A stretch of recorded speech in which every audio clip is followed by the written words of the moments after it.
Samina Imam's journey began in 1980 in the UK, nurtured by her devoted father, Imam Dean, and a mother whose name remains cherished by the family. Her Pakistani heritage was a vibrant thread that enriched her life with traditions and values. Samina's youth flourished at Loxford High School, where she graduated in 1998 as a bright and ambitious young woman. Now 34, she found herself in Coventry, working as a marketing manager at Costco. Though details of her personal life were limited, her presence was highly valued, bringing joy to her family and colleagues. In 2014, amidst the busy aisles of Costco, Samina met Roger Cooper, a 41-year-old warehouse manager with 2 decades of logistics experience who had spent his entire career at the same store. This encounter marked the start of a new chapter for Samina, filled with the promise of new beginnings. Everything seemed to be aligning perfectly for her, with days filled with ease and happiness. However, on Christmas Eve in 2014, an unexpected event shattered her world. As Samina eagerly anticipated her date with Roger that Christmas Eve, she had also arranged to visit her family, particularly to spend time with her ailing mother after the holiday celebrations. Roger promised to celebrate the holidays with her, prompting Samina to book an extravagant 2-night stay at the Malmaison Hotel in Birmingham. With £500 paid, she meticulously organized for meals to be served in their room, setting the scene for what was meant to be a romantic Christmas celebration. As the clock struck 4 p.m. on Christmas Eve, Samina wrapped up her shift at the store. Little did she know that the journey ahead would deviate from the plans she had envisioned. After a brief stop at a liquor store to get a bottle of champagne, she began on her fateful drive toward the Malmaison Hotel. On her way there, she had a final conversation with her sister, during which she inquired about their mother's health. Samina assured her sister that she would be arriving at their parents' home on Boxing Day, December 26, 2014, eager to partake in the family's Christmas celebrations in Essex. This conversation underscored Simeon's commitment to her family and her eagerness to be with them during the festive season. However, her unexplained disappearance following this conversation left her family deeply concerned. What was more concerning was the fact that Simeon even texted her friends wishing them a Merry Christmas, but then suddenly ceased to reply. The abrupt halt in communication, coupled with Simeon's failure to fulfill her planned visit, added to the distress surrounding her disappearance. This led to the police being alerted by Samina's family on December 26, 2014. The investigative saga commenced swiftly, and authorities were trying to do everything to get to the bottom of this crime. Media outlets, both local and social, rallied the community, amplifying the search efforts to locate her. Before we dive in, don't forget to subscribe to our new channel, where we uncover captivating and chilling cold cases that will keep you on the edge of your seat. You won't want to miss the twists and turns we have in store. A missing persons report was filed, prompting authorities to step in and join the search. The police talked to Samina's co-workers at the Costco in Coventry, who provided a crucial detail. One retail worker informed police that he last saw her departing the store around 4 p.m. on December 24th. It was the last time she was ever seen alive. Surveillance footage provided glimpses into Simeon's last known movements, leaving her workplace, purchasing champagne, and departing in her car. Despite these visual clues, her precise location remained elusive. The West Midlands Police Department turned to cell tower data, using it to approximate Simeona's whereabouts. On December 30, 2014, investigators traced Simeona's movements to Leicester, precisely to the residence of David Cooper, Roger's brother, on Christmas Eve at 5 p.m. At the same time, Roger's phone records showed that he was also in the area. It seemed unlikely that it was a coincidence they were both there at the exact same time, raising questions about why they were there together.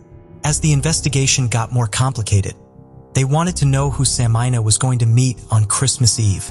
Their attention zeroed in on Roger Cooper, the person she was supposed to spend the evening and the next night with. Roger Cooper was brought in for questioning on January 1, 2015. Now he was the main person the investigators were looking at closely. While they were questioning Roger for details, a new piece of information emerged. Remember how Samina's last mobile signal led to David Cooper's location? investigators considered interviewing David Cooper at the same time.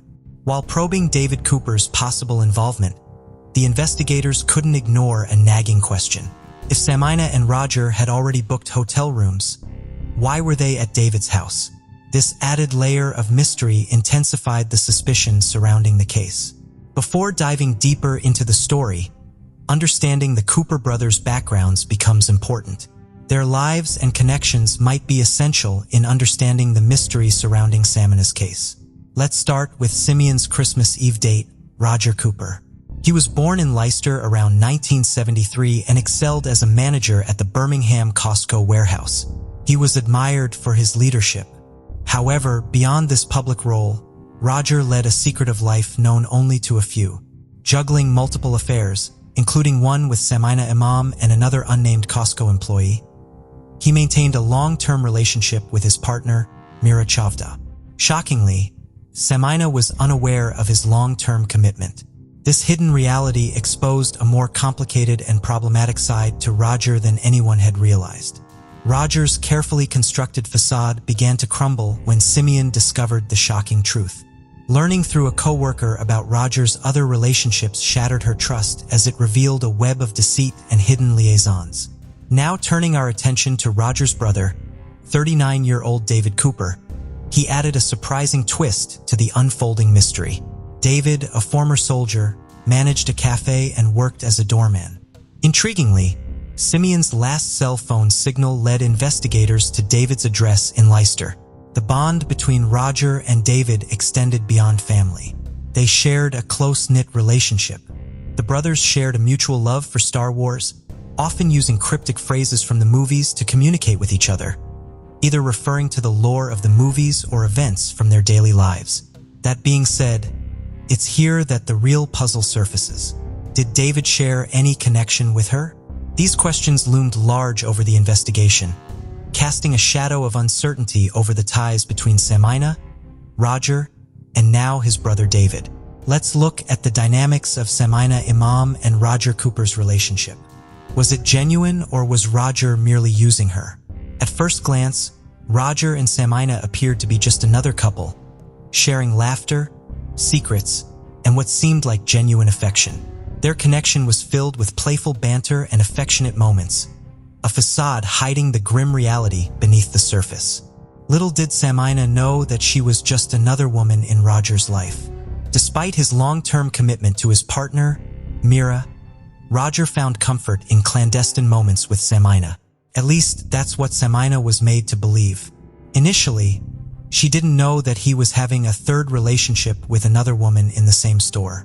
Their relationship was shrouded in secrecy due to strict company policies against workplace relationships. Yet their bond grew stronger, blurring the lines between right and wrong, until Samina found herself hopelessly entangled. She saw a future with Roger, a peaceful life together, but there was a catch. He was already entangled in multiple relationships. Despite the red flags, Samina clung to the hope that Roger would leave his family for her. As their relationship deepened, Samina's desperation for a settled life intensified. She confronted Roger, issuing an ultimatum towards the end of 2014: divorce his wife or lose her forever.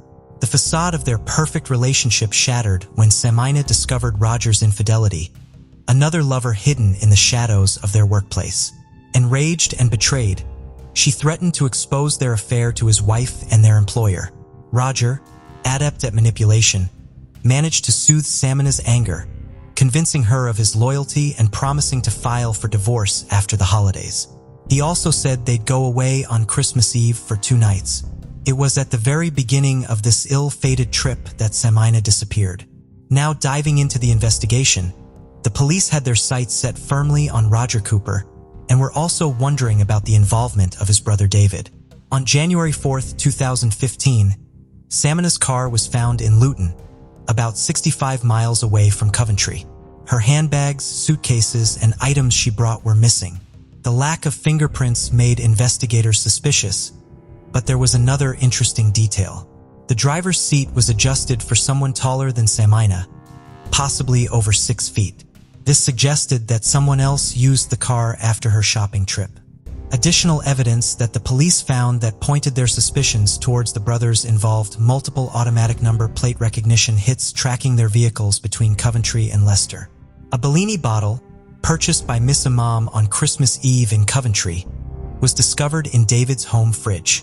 While Roger was Samina's date, the presence of the bottle in David's house raises the question: how did the bottle end up at David's house? These details added complexity to the investigation. During the investigation, the brothers, David and Roger, firmly denied any involvement in the crime, but their text messages told a different story.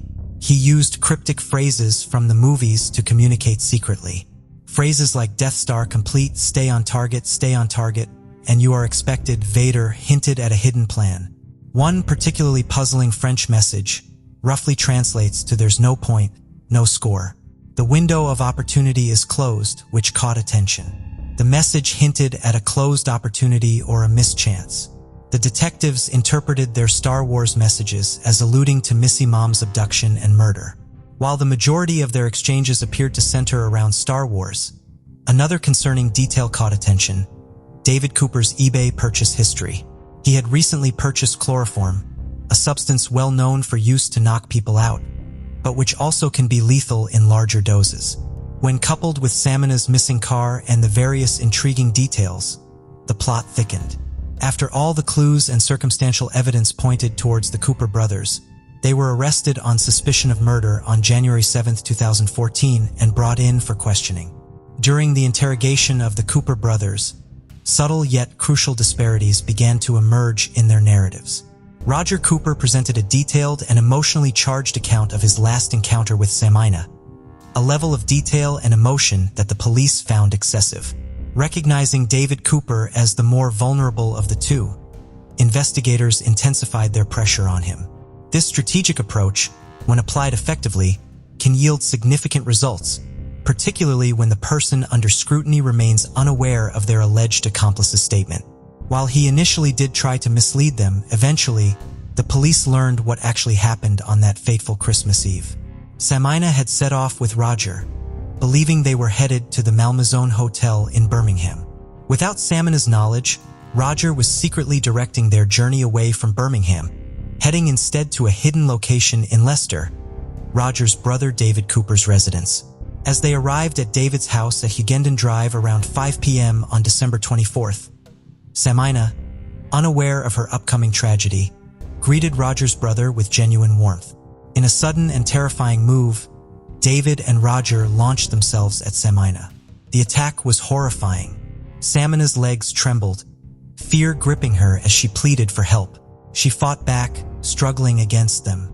But David, with a cloth soaked in chloroform, covered her mouth and nose, silencing her cries until she couldn't breathe anymore. She faded away around 6:25 p.m., her efforts in vain against the overwhelming force. After the heinous act, Roger heartlessly headed back to Coventry, planning to spend Christmas Eve with his unsuspecting family. He left her body and her car with David, but it would take detectives some more time to figure out exactly what he had done with them. But David astonishingly confessed to assisting his brother in the horrendous act of killing Samina. The detectives learned that Samina tragically passed away due to chloroform toxicity. Investigators discovered compelling evidence in David's eBay purchase history, indicating a purchase of 200 milliliters of chloroform for £12, which he alleged never arrived. Further inquiries revealed David's movements, retrieving Samina's BMW from Coventry on Boxing Day and later abandoning it in Luton. He meticulously wiped away any fingerprints and DNA from the vehicle using a cleaning agent, methodically covering his tracks. Later, he also reveals how he tried to hide Samina's lifeless body, the callous act of killing someone and then referring to them as this thing speaks volumes about the perpetrator's lack of empathy and respect for human life. Such an act speaks to a disturbing level of dehumanization where the victim was stripped of their individuality and reduced to a mere object. This detached and callous language suggests that the act of killing was not just devoid of remorse, but potentially motivated by a deep-seated hatred or an animosity towards the victim. The dehumanizing language serves to further distance the perpetrator from the gravity of their actions, making it easier for them to justify and rationalize their behavior. David's continued refusal to disclose the location of Simeon's body cast a long shadow of suspicion over him.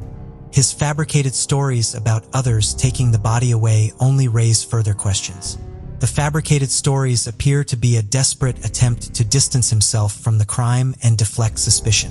Such behavior is characteristic of individuals who have something to hide, further fueling the flames of doubt surrounding their innocence. While David initially misled the authorities about Simeon's whereabouts, a crucial piece of evidence emerged that ultimately led to the discovery of the truth. A friend of David's, prompted by his arrest, came forward and revealed that David had entrusted him with a set of keys, including one that belonged to an allotment he owned in Leicester. The police, acting swiftly on this information, descended upon the allotment, carrying the weight of hope and determination. On January 16, 2015, the long-held silence surrounding Simeon's disappearance was shattered, leaving hearts broken. Upon arrival at David's allotment, an unsettling sight greeted them. A sheet of tarpaulin lay crumpled on the ground, with a suspicious mound of earth beneath it. Footprints, fresh and clear, marked the surrounding area. As they carefully excavated the soil, the grim reality unfolded. Samina Imam's body was found in Leicester, owned by David Cooper, a seemingly ordinary structure now at the center of a disturbing discovery. The haphazard manner in which the body was concealed spoke volumes about the perpetrator's state of mind. It was a stark contrast to the meticulous planning seemingly evident in the earliest stages of the crime. The haste and lack of proper concealment suggested that their focus was solely on the act itself, with little thought given to evading detection or ensuring a successful cover-up. This botched attempt ultimately led to their undoing and exposed the truth to the light of justice. Most disturbingly, Samina's body was found wrapped in cling film and a sleeping bag that belonged to David Cooper, serving as concrete evidence of his involvement in this tragic crime. Adding to the grimness was a sign hanging on the shed, its message blunt: "Don't wind me up. I'm running out of places to hide the bodies." The West Midlands police investigation was determined and thorough. They followed every lead carefully, leaving no stone unturned, and pieced together the events leading to Samina's tragic end. What made this ordeal particularly unsettling wasn't only the discovery of Samina's remains. The sign, meant as a joke, became a chilling confession, revealing the darkness lurking beneath ordinary surfaces. It was as if the perpetrator was challenging the law enforcement itself. Post-mortem examinations confirmed that the Cardiff-based shop worker met her demise due to chloroform. Additionally, a peculiar mix of metallic elements, antimony, cadmium, tin, mercury, and arsenic, was likely administered to Samina Imam in a liquid form. During the 8-week trial, the chilling truth emerged.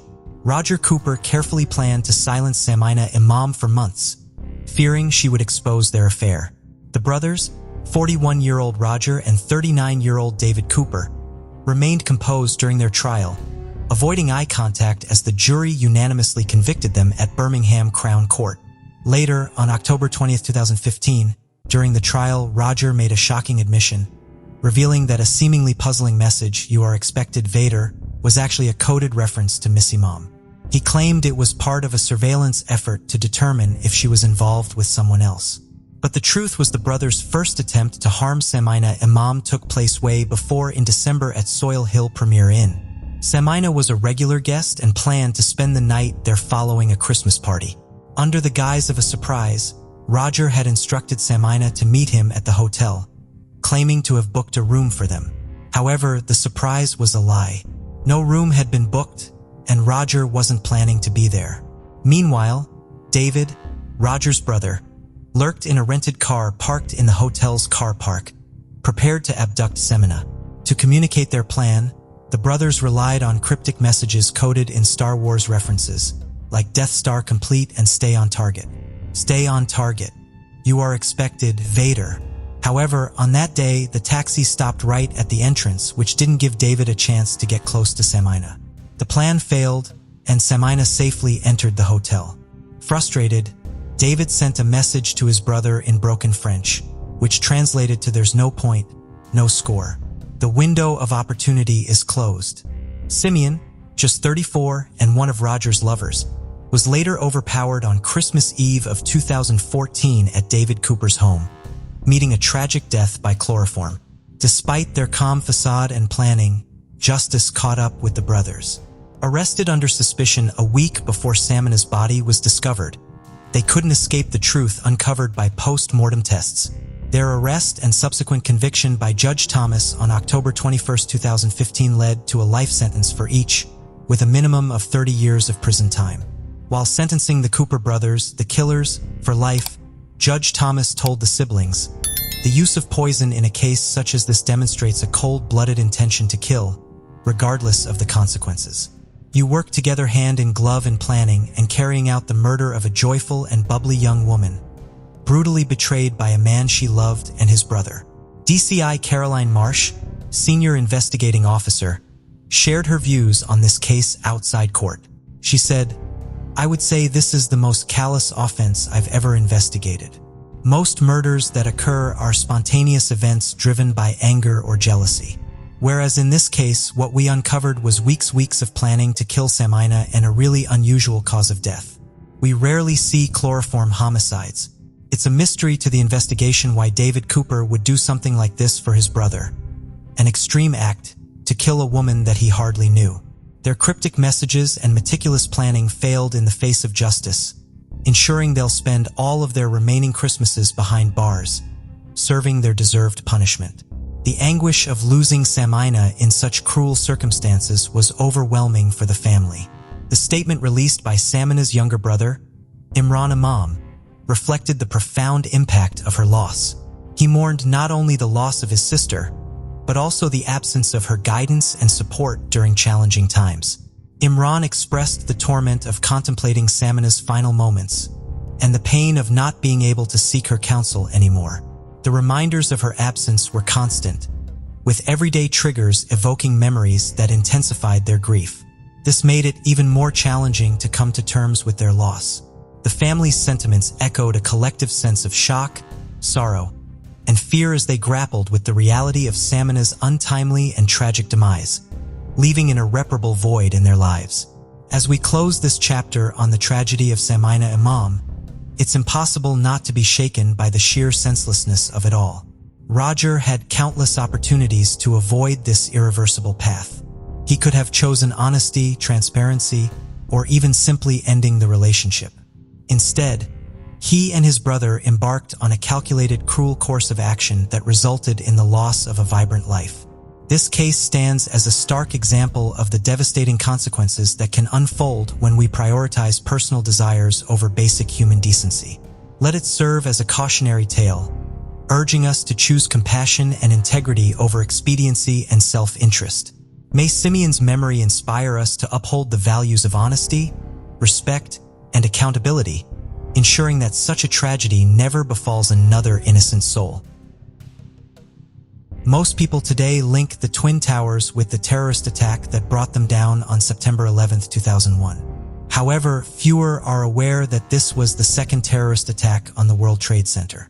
On February 26, 1993, a bomb detonated inside a van parked in an underground garage near the North Tower. The explosion created a crater that was 150 feet wide and 5 stories deep, injuring over 1,000 individuals. 6 people lost their lives, including Monica Rodriguez Smith, who was late in her pregnancy with her first child, a boy named Eddie. That day was her last at work before starting her maternity leave. 6 Islamic fundamentalists were eventually convicted and sentenced to life in prison for their roles in the bombing, while a 7th remains at large. The bombing surprised many, but not Rick Rescorla, the director of security for the financial firm Dean Witter, based in the South Tower. As a veteran, Rick applied his military training to his work, demanding strict discipline from his security team and constantly monitoring his environment for threats. This vigilance heightened during the Gulf War, which began in 1990. Rick concluded that the greatest risk to the World Trade Center was an unguarded entrance ramp to an underground parking garage near a load-bearing column. He managed to secure a meeting with a security official from the Port Authority of New York and New Jersey, which oversaw the World Trade Center. Rick warned about the vulnerabilities of this area, emphasizing how easy it would be for terrorists to introduce a truck bomb that could cause significant structural damage.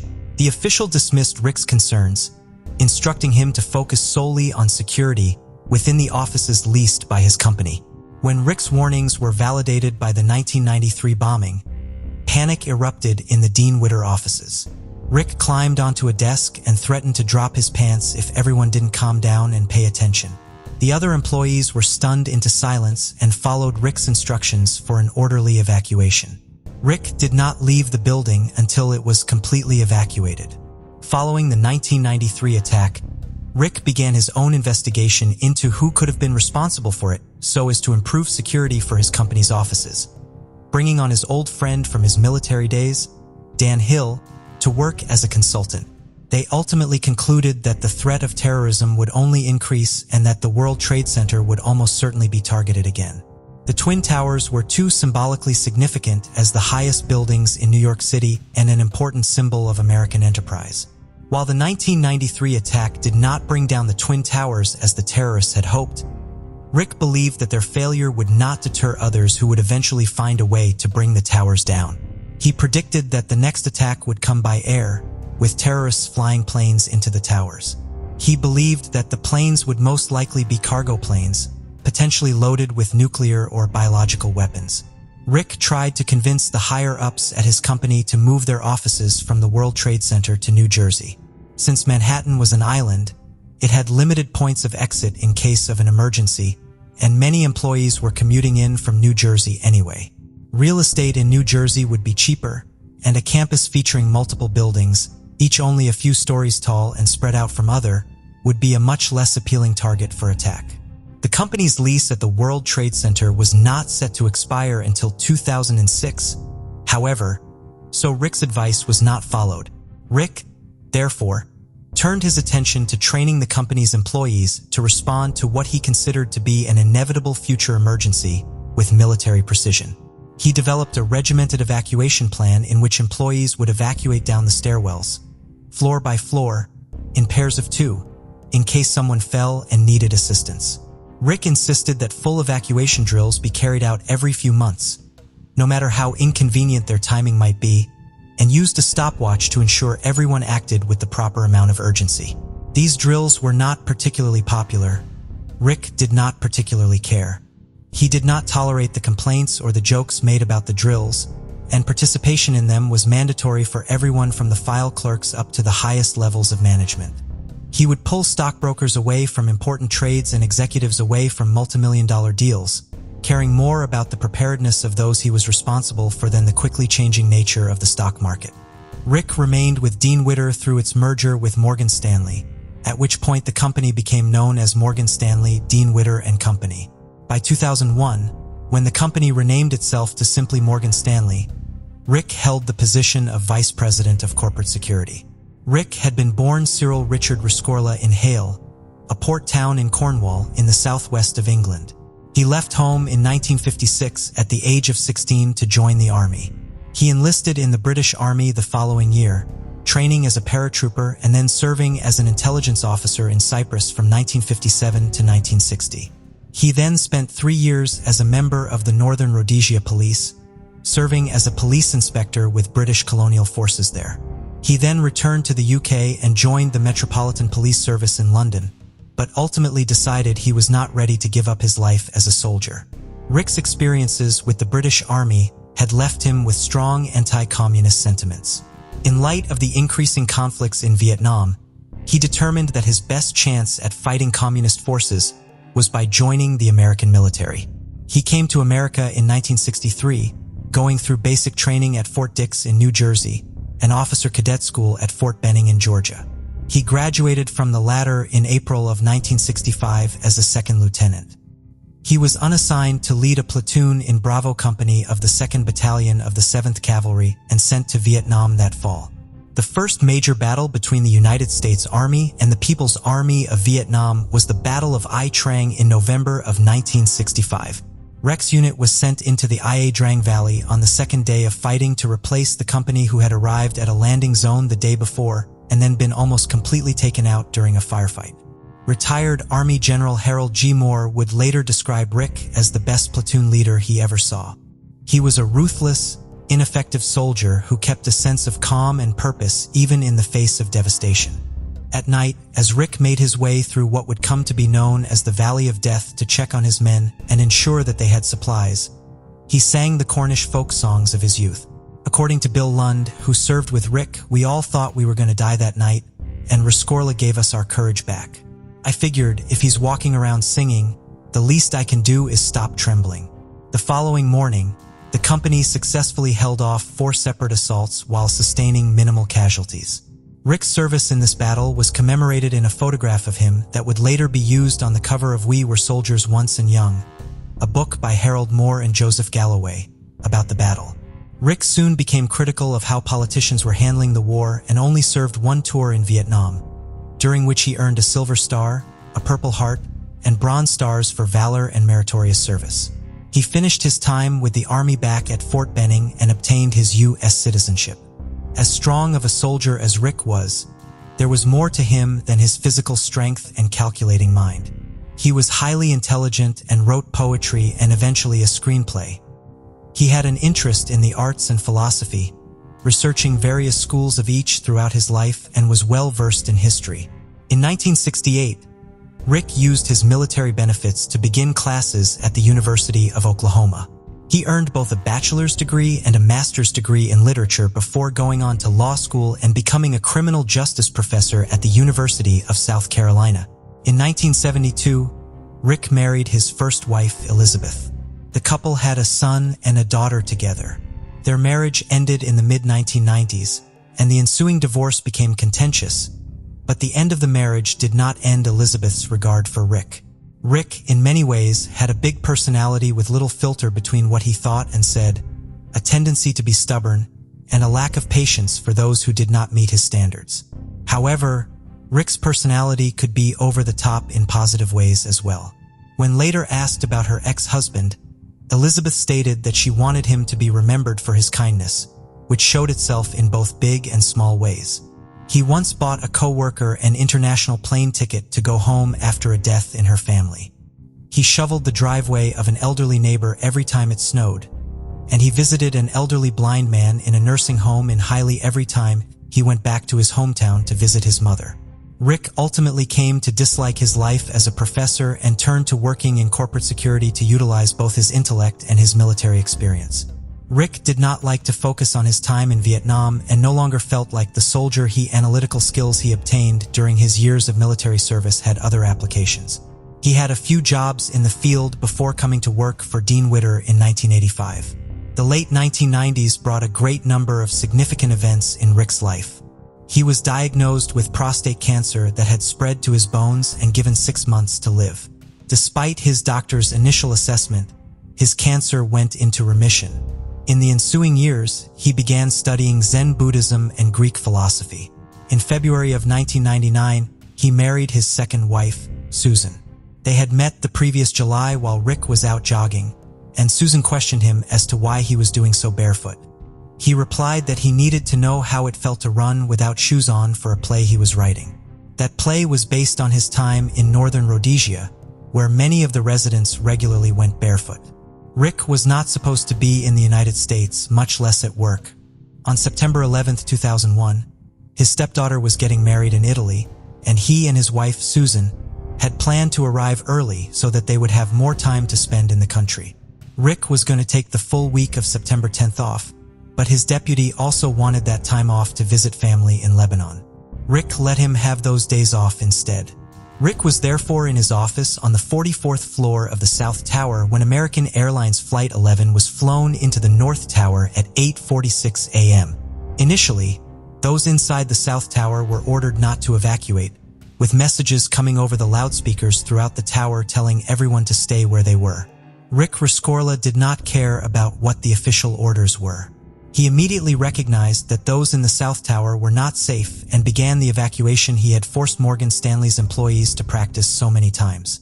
Within minutes of the plane hitting the North Tower, thousands of Morgan Stanley employees working on the 44th to 74th floors of the South Tower began evacuating. 1,000 Morgan Stanley employees working in nearby Building 5 of the World Trade Center also began evacuating. While he was in the process of overseeing the evacuation, Rick made a short phone call to his old friend, Dan Hill. He very colorfully expressed his frustration with the order not to evacuate and the very colorful refusal he had given to the Port Authority when they gave him the order directly by phone. He was going to get the employees he was responsible for to safety, regardless of how the Port Authority wanted him to handle the situation. At this point, Rick had no way of knowing that another plane would soon hit the South Tower. However, he did foresee that the North Tower would soon collapse, and according to what he told Dan Hill during his brief mid-evacuation phone call, he believed that the North Tower could take the South Tower down with it. Rick had correctly predicted that the Twin Towers would be attacked again following the 1993 bombing and accurately anticipated many aspects of the planned terrorists enacted on September 11th. While he did not foresee every last detail correctly or why evacuating when he did, despite the direction from the Port Authority, was necessary, he was correct in his assertion that evacuating from the South Tower immediately after the plane crashed into the North Tower was needed to save lives. By the time the South Tower was directly attacked at 9:03 a.m., just 17 minutes after the attack on the North Tower, all of Morgan Stanley's employees were in the process of evacuating, and many of them were already outside the building. According to witnesses, Rick remained calm as he oversaw the evacuation. He used a bullhorn to give instructions and handle problems. He also used it to reassure everyone. He told them that it was a good day to be proud to be an American and that the whole world will be talking about them soon. He also sang over the bullhorn, singing both American patriotic songs like God Bless America and the Cornish songs of his youth, as he had done years before on the battlefields of Vietnam. After overseeing the evacuation of Morgan Stanley's employees in the South Tower, Rick did not evacuate himself. Instead, he remained inside the building looking for stragglers and people who needed help getting out. After Morgan Stanley's evacuation was complete, someone told him to get out of the building as well, to which Rick replied, "You hear those screams? There's more people up there. I have to help get them out." He was reportedly seen as high up as the 72nd floor looking for people to help, working his way back down floor by floor. During this time, Rick called his wife, Susan, and told her, "Stop crying. I have to get these people out safely. If something should happen to me, I want you to know I've never been happier. You made my life." Shortly before the South Tower collapsed, a regional manager from Morgan Stanley saw Rick helping someone in the 10th floor stairwell. He told Rick he needed to get out of the building. Rick again promised he would leave as soon as everyone else was out of the building. He did not get the chance to before the tower collapsed. Rick had always been uncomfortable with any description of him or any other soldier who survived the Vietnam War as a war hero. He once told his wife, Susan, the real heroes are dead. By his own definition, Rick became a hero on September 11, 2001, at the age of 62. Morgan Stanley had over 2,700 employees in the South Tower that day, and all but 6 of them survived, thanks in large part to Rick Riskela's efforts on and before the day of the attack. 3 of the dead were Rick and his 2 security officers, who stayed back with him. Rick's body was never recovered from the rubble of the South Tower. He had always told his wife, Susan, he did not want a large funeral. He loved to visit a bird sanctuary in New Jersey, particularly to see the eagles in its care, and he had once asked Susan to make a donation to the sanctuary in his name if she wanted him memorialized in some way after his death. Susan honored this request, and a plaque honoring Rick was installed outside of the eagle cage. Rick has also been memorialized multiple times in both his native and adopted countries, with new honors still being bestowed upon him in 2023. On the first anniversary of his death, a granite memorial was unveiled across from his childhood home in Hyley. The memorial was funded in large part by donations from members of the community. A family-owned brewery also brewed a special beer and gave the profits from its sale to the fund. In 2009, a memorial to Rick was unveiled along the Walk of Honor at the National Infantry Museum and Soldier Center at Fort Benning in Georgia. In 2019, Rick was posthumously awarded the Presidential Citizens Medal by President Trump.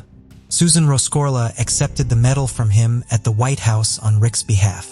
That same year in England, the Great Western Railway named a new intercity express train after Rick following his nomination for the honor by a public poll.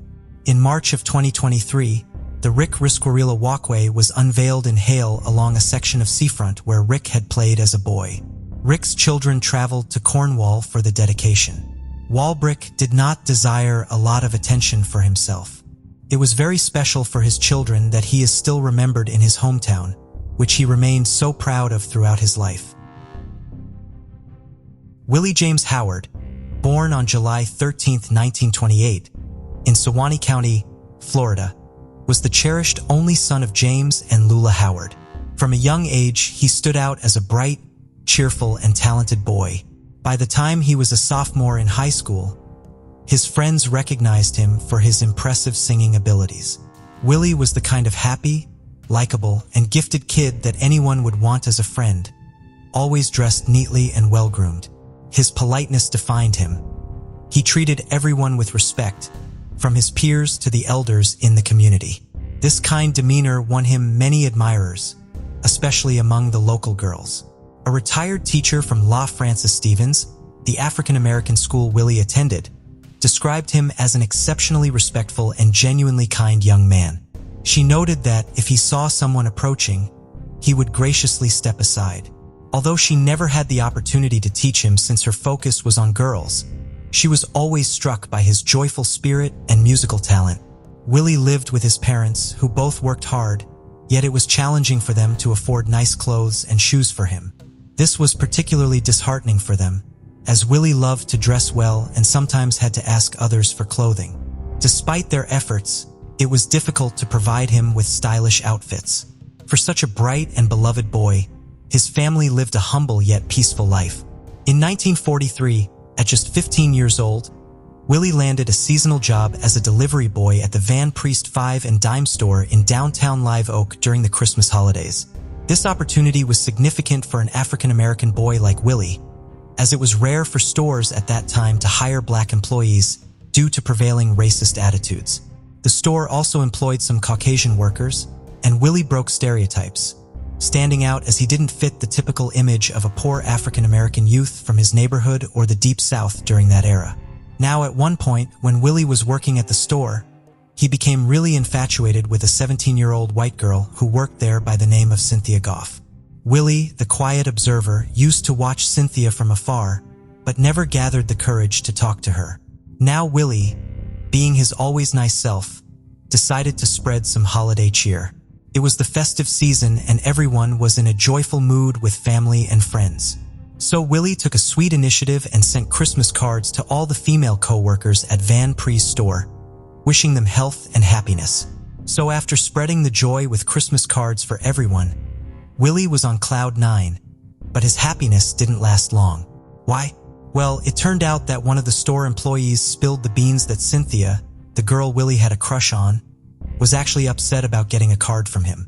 When Willie heard that Cynthia was upset, he got restless because he never wanted her to feel down. In an attempt to fix things, he decided to send her a personal letter. But little did he know, this well-intentioned move would turn out to be the biggest mistake of his life. In the letter he wrote, "Dear friend, just a few lines to let you hear from me. I am well and hope you are the same. This is what I said on that Christmas card from WJH with L. I hope you'll understand what I mean. That is what I said now. Please don't get angry with me because you can never tell what may get in somebody. I did not put it in there myself. God did. I can't help what he does. Can I? I know you don't think much about our kind of people, but we don't hate you all. We want to be your friends, but you won't let us. Please don't let anybody see this. I hope I haven't made you mad. If I did, tell me about it and I'll forget about it. I wish this was a northern state. I guess you call me fresh. Write and tell me what you think of me, good or bad. Sincerely yours, with L from YKW to Cynthia Goff. I love your name. I love your voice. For ASH, you are my choice." In the letter to Cynthia, Willie spilled his feelings, sounding like he was asking her to be friends. He wrote, "I know you don't think much of our kind of people, but we don't hate you. We want to be your friend." It's like he sensed that Cynthia might not be too keen on hanging out with people like him. But Willie was still hopeful. Even if Cynthia hadn't been the friendliest to people of his race, Willie, being the hopeful romantic, didn't want to give up on trying because he really liked her. So at 15, Willie had a pretty clear picture of what he wanted in life, and he understood every word he wrote in that letter. It also gives us a peek into Willie's mindset and a glimpse of how some people, not just in his town but all over the country, were thinking during those times. But one thing Willie probably didn't know was that Cynthia's dad was Alex Goff, a respected former member of the Florida House of Representatives. Now we're not sure if Cynthia told about the letter or if Mr. Goff found the letter himself.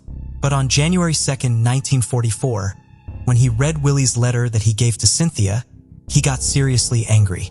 Mr. Goff wasn't exactly the hangout with any African-American kind of person. Imagine his shock when he found out that an African-American guy, Willie, had written a letter to his daughter. For Mr. Goff, this was like a total challenge to him and almost a crime in his eyes. So being extremely furious, he rounded up his friends, Reginald H. Scott and Selden B. McCullers, and the three of them decided to pay Willie a visit at his house, supposedly to question him about the letter. But they weren't just armed with questions. They were also armed with guns and other weapons in tow. It seemed like their intentions might have been more than just normal questioning with Willie, but they were planning something more serious. As Mr. Goff and his friends were on their way, Willie, who was still busy with his work at the dime store, got some unsettling news. A fellow employee informed him that 3 white men were heading to his house looking for him. This news got Willie seriously scared, especially since he knew his mom, Lula, was home alone, and he knew what those men could really do. So without wasting a moment, he rushed back home to ensure his mother's safety. As soon as Willie got home, he quickly started telling his mother about the letter and everything that happened and why these men were coming to their house. But before he could finish, at around 10 a.m., those 3 men stormed into his house and started to forcefully pull him away. When Lula saw what was happening, she did everything she could to protect Willie, pleading with them to let him go. She cried, begged, and tried to reason, but Mr. Goff seemed totally consumed by anger and was unwilling to listen to anything. That's when things took a terrifying turn when Mr. Goff pulled out a pistol and aimed it at Lula's head. He demanded that she hand over Willie to them. Being terrified and caught in an impossible situation, Lula reluctantly let the men take Willie away. As the cars drove off with her son, Lula ran after them, crying and screaming for them to let him go. But they didn't stop. Now, after seeing no other way desperately, she rushed to the lumber yard where her husband James worked in hopes to share the dreadful news of Willie's abduction. However, fate had different plans. Before she could even reach there, Mr. Goff and his 2 companions showed up with guns in hand and ordered James to get into the car with them. Now, by the time Lula reached the lumberyard, it was too late. Those men had already taken her son and husband. But there she met the lumberyard owner's wife, who spilled the details about everything that went down and how those 3 men took James with them. From there, the car drove out of town towards the Suwannee River, reaching a bluff in Sulphur Springs. Once they reached the high bank of the river, Mr. Goff had Willie and his father step out of the car. That's when he explained to James about everything Willie was accused of doing. James, even after knowing that his son was innocent and didn't do anything wrong, he felt utterly helpless in that heartbreaking moment. The 3 men tied up Willie's hands and feet, and he just stood there watching helplessly. Then Mr. Goff took on the roles of both judge and jury and asked Willie James if he grasped the so-called penalty for his crime, which, mind you, was just sending a letter to his daughter Cynthia. According to Mr. Goff, Willie committed a crime and he wanted to make an example out of him so that no one else would even think of doing the same in the future. Being terrified, Willie tearfully replied, "Yes, sir," as he faced this bizarre trial, weeping all the while. Mr. Goff turned to James and asked if he had any words for his son. Powerless to change the course of his son's fate, James just shared some comforting words in what he realized were Willie's last moments. "Willie, I cannot do anything for you now. I'm glad I have belonged to the church and prayed for you." Both father and son had tears streaming down their faces. In a poignant final request, Willie asked his father to take his wallet, in a small yet significant exchange in the midst of this heart-wrenching ordeal. Then, without wasting a moment, Mr. Goff took out a gun and aimed it at Willie's head. He gave him a chilling ultimatum: either jump into the water or face what was in the gun. Remember, Willie's hands and feet were still bound. He was gagged and forced into an impossible decision where he had no other choice but to jump into the water and subjected himself to a horrific drowning death. Meanwhile, James, who was helpless, watched his son from a distance, ending his own life and meeting such a tragic end in front of his eyes. Even after doing this, the men seemed like they weren't satisfied. They took James back in the car and left him at the lumberyard, making sure he couldn't try to save his drowning son. Now when James finished his work shift and returned home with a heavy heart, he had to deliver the devastating news to his wife, Lula. James sadly informed her that Willie wouldn't be coming home again, even though Lula was somewhat prepared for the news since she knew what the man had intended. But hearing it from James, she couldn't hold back her tears. It was a heartbreaking moment for the family. Now, if you think that's the end of the story, then hold on tight because the story doesn't stop there. The white men went back to the Suwannee River, retrieved Willie's body, and buried him, but they weren't done. They crafted their own version of events, and here's where it gets really interesting. Mr. Goff, being a representative with some serious power, headed straight to Tom Henry, the sheriff of Suwannee County in 1944. There, the three men gave Sheriff Tom a written statement in which they shared their side of the story. According to them, they picked up Willie James from his house and brought him to his father, James, with the intention of having his father whip him over the letter.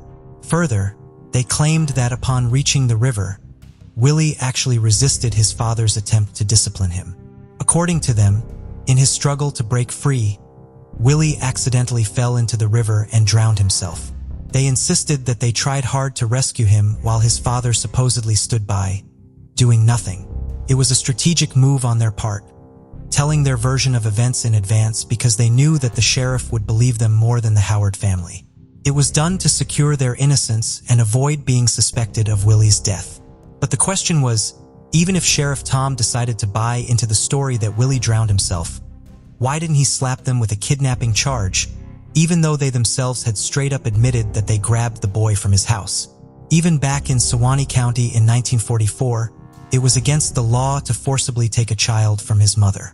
Yet the white community seemed to swallow the story hook, line, and sinker. In their eyes, the African-American boy's demise was just a tragic accident. In reality, Willie was kidnapped, murdered, and buried within a mere 24 hours without leaving a proper grave marker. Sadly, Willie's case wasn't the only one, and he wasn't the only African-American boy to endure such cruelty. In August 1955, another tragic incident unfolded in Florida with Emmett Till, a 14-year-old African-American boy who faced lynching at the hands of 3 white men, all because he supposedly got physical with a white woman. Racism has been around for a long time and, unfortunately, it still exists in many parts of the world. Many cases of lynching have remained hidden which never came to light, and the stories often go unheard. Willie's case would have also been one of those cases, and no one would have ever known until one day, fate took a turn. Elbert C. Robinson, an African-American attorney from Live Oak, then in 1944 living in Washington, D.C., came home for the holidays. There, he heard from the owner of the lumberyard about an African-American child being lynched, and he was so disturbed by this injustice that just 2 days after Willie's murder, on January 4, 1944, Robinson wrote a letter to the NAACP in Washington, D.C. Little did he know that this letter would set in motion the involvement of Thurgood Marshall, who in 1944 became the first African-American person to serve on the United States Supreme Court, ensuring Willie's story wouldn't be buried in silence. The letter dated January 4, 1944 stated, "While visiting in Florida during the Christmas holidays, one of the most gruesome cases imaginable was called to my attention. The people who relayed the facts in this case to me asked that I withhold their names, but implored me to get the facts in this case through to the NAACP as soon as possible. It appears that the conditions there are so tense that the colored people, high and low, are so frightened that they are afraid to have their names identified with cases of this type." After reading that impactful letter, Attorney Robinson not only shared the names of those he'd spoken to, Willie's father, James Howard, the African-American undertaker, Ansel Brown, Reverend R.M. Lane of Live Oak, and Mr. McPherson, the principal of Willie's school, but he also made a request to not publicize these names. Attorney Robinson's intervention actually sparked action into Willie's case. The NAACP sent letters to Florida Governor Holland, urging an investigation into Willie's killing. This move marked the first step toward justice for Willie. The governor also appointed Special Investigator David Lanier from Florida Law Enforcement Agency and instructed him to provide a discreet report on the matter. The wheels of justice started turning, albeit quietly. Investigator Lanier wasted no time and went straight to the heart of the matter, interviewing those involved in Willie's case. His interviews included Sheriff Tom, the three men implicated in Willie's death, James, and Luna Howard. However, Luna, in her account to the special investigator, painted a vivid picture. On January 2, 1944, James had left for work at Bon Howell Lumber Company, where Mr. R.L. Howard was his boss. Later that morning, an automobile carrying 3 white men pulled up to my house. From that, 2 white men stood at the gate, in which one was named Mr. McCullough, and the identity of the other man remained unknown to me. The third man was Mr. Phil Goff. Suddenly, Willie walked into the house and Mr. Goff seized him, insisting him to come along. I frantically tried to pull Willie away, begging and asking what he had done. In the midst of this, Mr. Goff produced a revolver, pointing it at me. He forcibly dragged Willie to the car, joined by the other white men, and sped off towards Live Oak. I chased after the car, but it quickly got away from me. Once the interviews were done, Investigator Lanier was convinced that the 3 men were responsible for Willie's tragic end. In his report to the governor, David Lanier straightforwardly stated that the men were guilty of murder if they were guilty of anything. In response, on February 14, 1944, Governor Holland wrote to Thurgood Marshall attaching a copy of Lanier's report. However, the governor also cautioned Marshall about the challenges ahead, emphasizing the difficulties when the testimony of 3 white men and the girl would likely stand against the account of 1 African-American man. Despite having all the information, fighting for this case remained an uphill battle. The pursuit of justice for Willie took an unexpected turn at the Sewanee Courthouse on May 4, 1944. The state's attorney brought the Howard killing before a grand jury, but things didn't unfold as anticipated. In a surprising twist, the only witness summoned was James Howard, who had relocated to Orlando by then. The grand jury just had 2 questions for him. How old was the boy? Did he personally deliver the letter to Cynthia Goff? Strangely, there were no inquiries about what transpired at the river. Lula Howard and other potential corroborating witnesses were not called. Even the special investigator Lanier was left out. After responding to the 2 questions, James Howard was dismissed from the grand jury proceedings and was left in the dark about any further developments. But why weren't there any questions about those white men? Why weren't there any questions about how Willie died? Why wasn't it important for the state's attorney? In a final push for justice, Harry T. Moore, the head of the state NAACP and a childhood classmate of Lula Howard, made a valiant effort. Moore conducted his own investigation. He gathered affidavits from the Howard family. He organized an NAACP chapter in Live Oak using the Howard lynching as his rallying cry. Hailing from the same settlement outside Live Oak called Houston, Moore felt a personal connection to Willie's case. He teamed up with Marshall, and they both aimed to involve the federal authorities. But despite the compelling arguments presented by Marshall and Moore, the state chose to remain silent, which only added another chapter to the sadly familiar narrative of justice, eluding those who need it most. Following the lynching, Willie James' parents promptly relocated to Orlando, where James Howard passed away a few years later, and Lula Howard lived until 2004. Mamie, Lula's sister, shared in a 2006 interview in Orlando that Lula's heart remained broken throughout her life. Willie was her only child and had left an indelible mark on her, a wound that time couldn't fully heal. Even after decades, some Caucasian individuals in Live Oak continued to cling to the drowning myth. In an interview on October 19, 2006, Susan K. Lamb, the editor of the Sewanee Democrat, the town's newspaper, adamantly stated, "It was not a lynching, it was a drowning." According to her, the boy was supposedly running away and met his demise in the river. When questioned about the practicality of running with bound hands and feet, her response was simply, "Isn't that interesting?" Willie James Howard was laid to rest in Live Oak's Eastside Cemetery, resting in anonymity for over 60 years with no marker on his grave. It was finally in 2005 when Douglas Udall, a Suwannee County commissioner and mortician, took the initiative. Having acquired the funeral home and records from Ansel Brown, who'd handled Willie James' burial, Commissioner Odell funded and arranged for a long-overdue grave marker. Additionally, he organized a church service to honor Willie James, a poignant tribute that had been absent at the time of his tragic death. Now Douglas Udall stands as a testament to the evolving landscape of African-American political influence in Suwannee County, once among Florida's most conservative regions.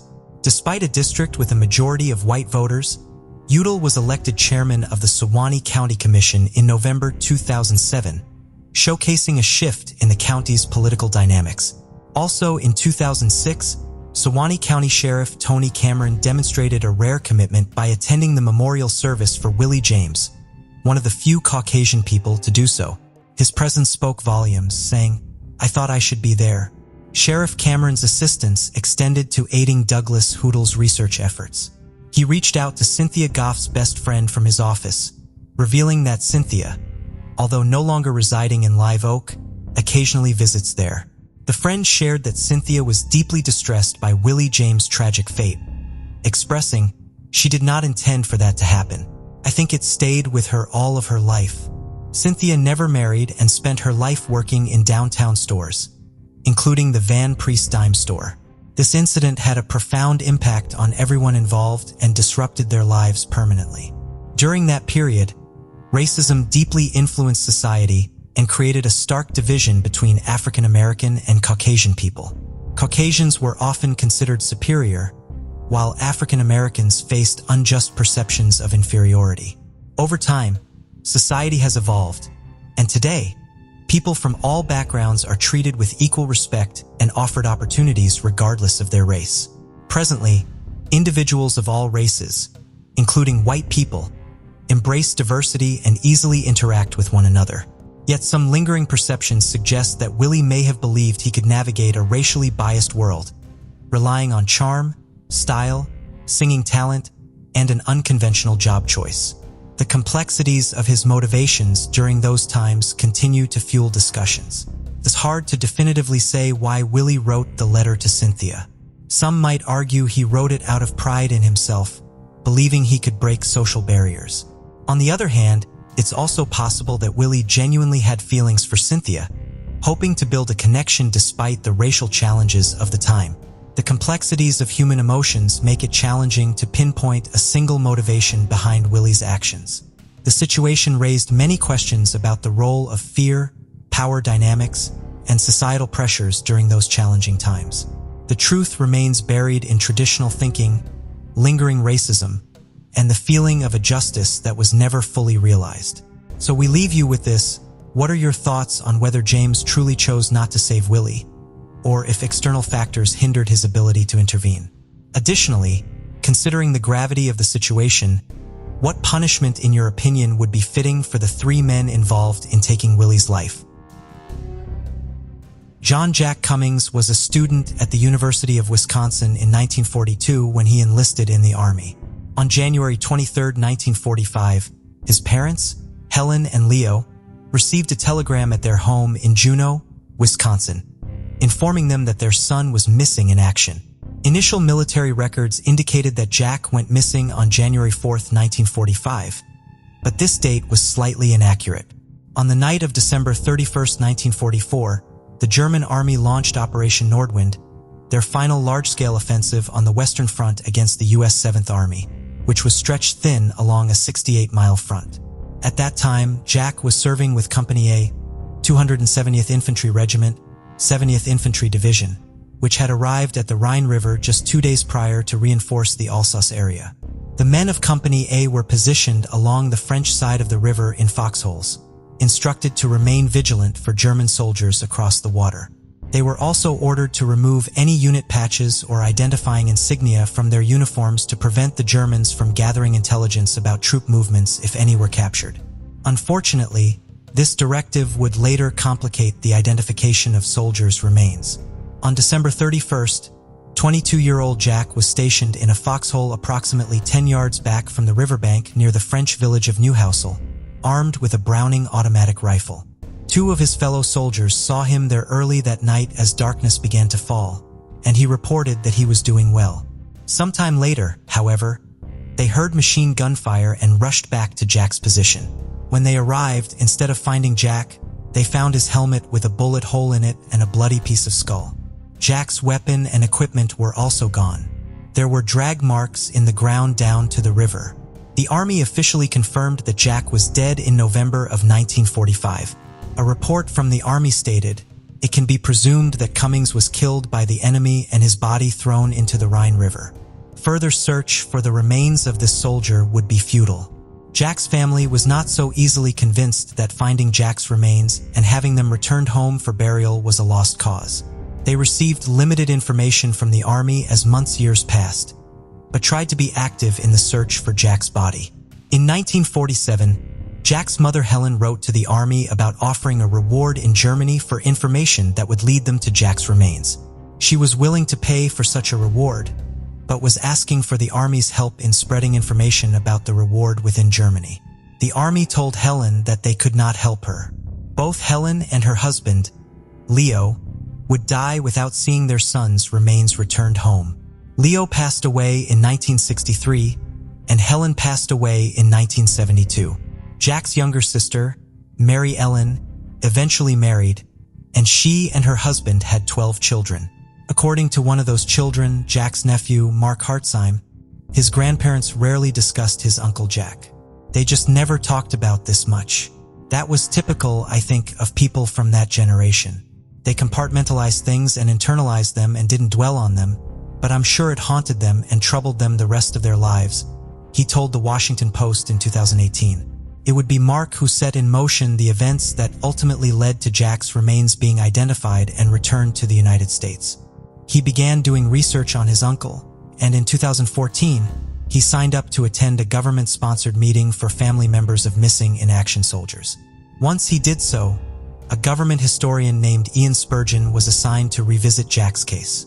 When he began his work on Jack's case, Ian found that Jack's files had not been accessed for decades. He began using these files, the National Archives, and a Defense Palmia Accounting Agency database of locations where the remains of unidentified World War II servicemen had been recovered. Ian focused on the area where Jack had gone missing and presumably been killed, and came across an account of a soldier working for the American Graves Registration Command in a grave he had discovered in Eifsheim, Germany, right across the Rhine River from Jack's last post. In 1946, the mayor of Eifsheim told this soldier that another American soldier was buried in the area. The grave was roughly 30 yards away from the river behind a German pillbox. It was marked with a wooden cross on which was written, in German, "Here lies a fallen USA soldier," and the date of December 31, 1944. The Graves registration soldier was able to speak to a former German soldier who had helped bury the American soldier and still lived in the area. He confirmed that the soldier buried in the grave was an American. The nameless soldier had been killed near Newhousel by members of a German raiding party that had attacked across the river on New Year's Eve of 1944. On May 10, 1946, the remains were exhumed. By this time, only the soldier's skeleton remained, and there were only scraps of his clothing left. No dog tags were found with the remains. Since the soldier could not be identified, the remains were given the designation X-454 and ultimately buried in an American cemetery in France known today as the Lorraine American Cemetery, along with thousands of other unidentified American servicemen. Ian then began the process of filing a request with the Army to exhume the remains in order to scientifically analyze them to confirm if they belonged to Jack Cummings. He conducted further research and eliminated other soldiers as potential matches before making the formal request. The Army agreed to it, and the remains designated as X-6454 were disinterred in October of 2016 and flown to Offutt Air Force Base in Nebraska for testing at a Defense Palmia Accounting Agency laboratory. The bones were examined by anthropologists, and Jack's relatives provided samples of their DNA for comparison. On July 23, 2018, Mark Hartzheim was driving his 7-year-old son to the movies when he received a phone call informing him that the remains had been confirmed to be those of his uncle, Jack Cummings.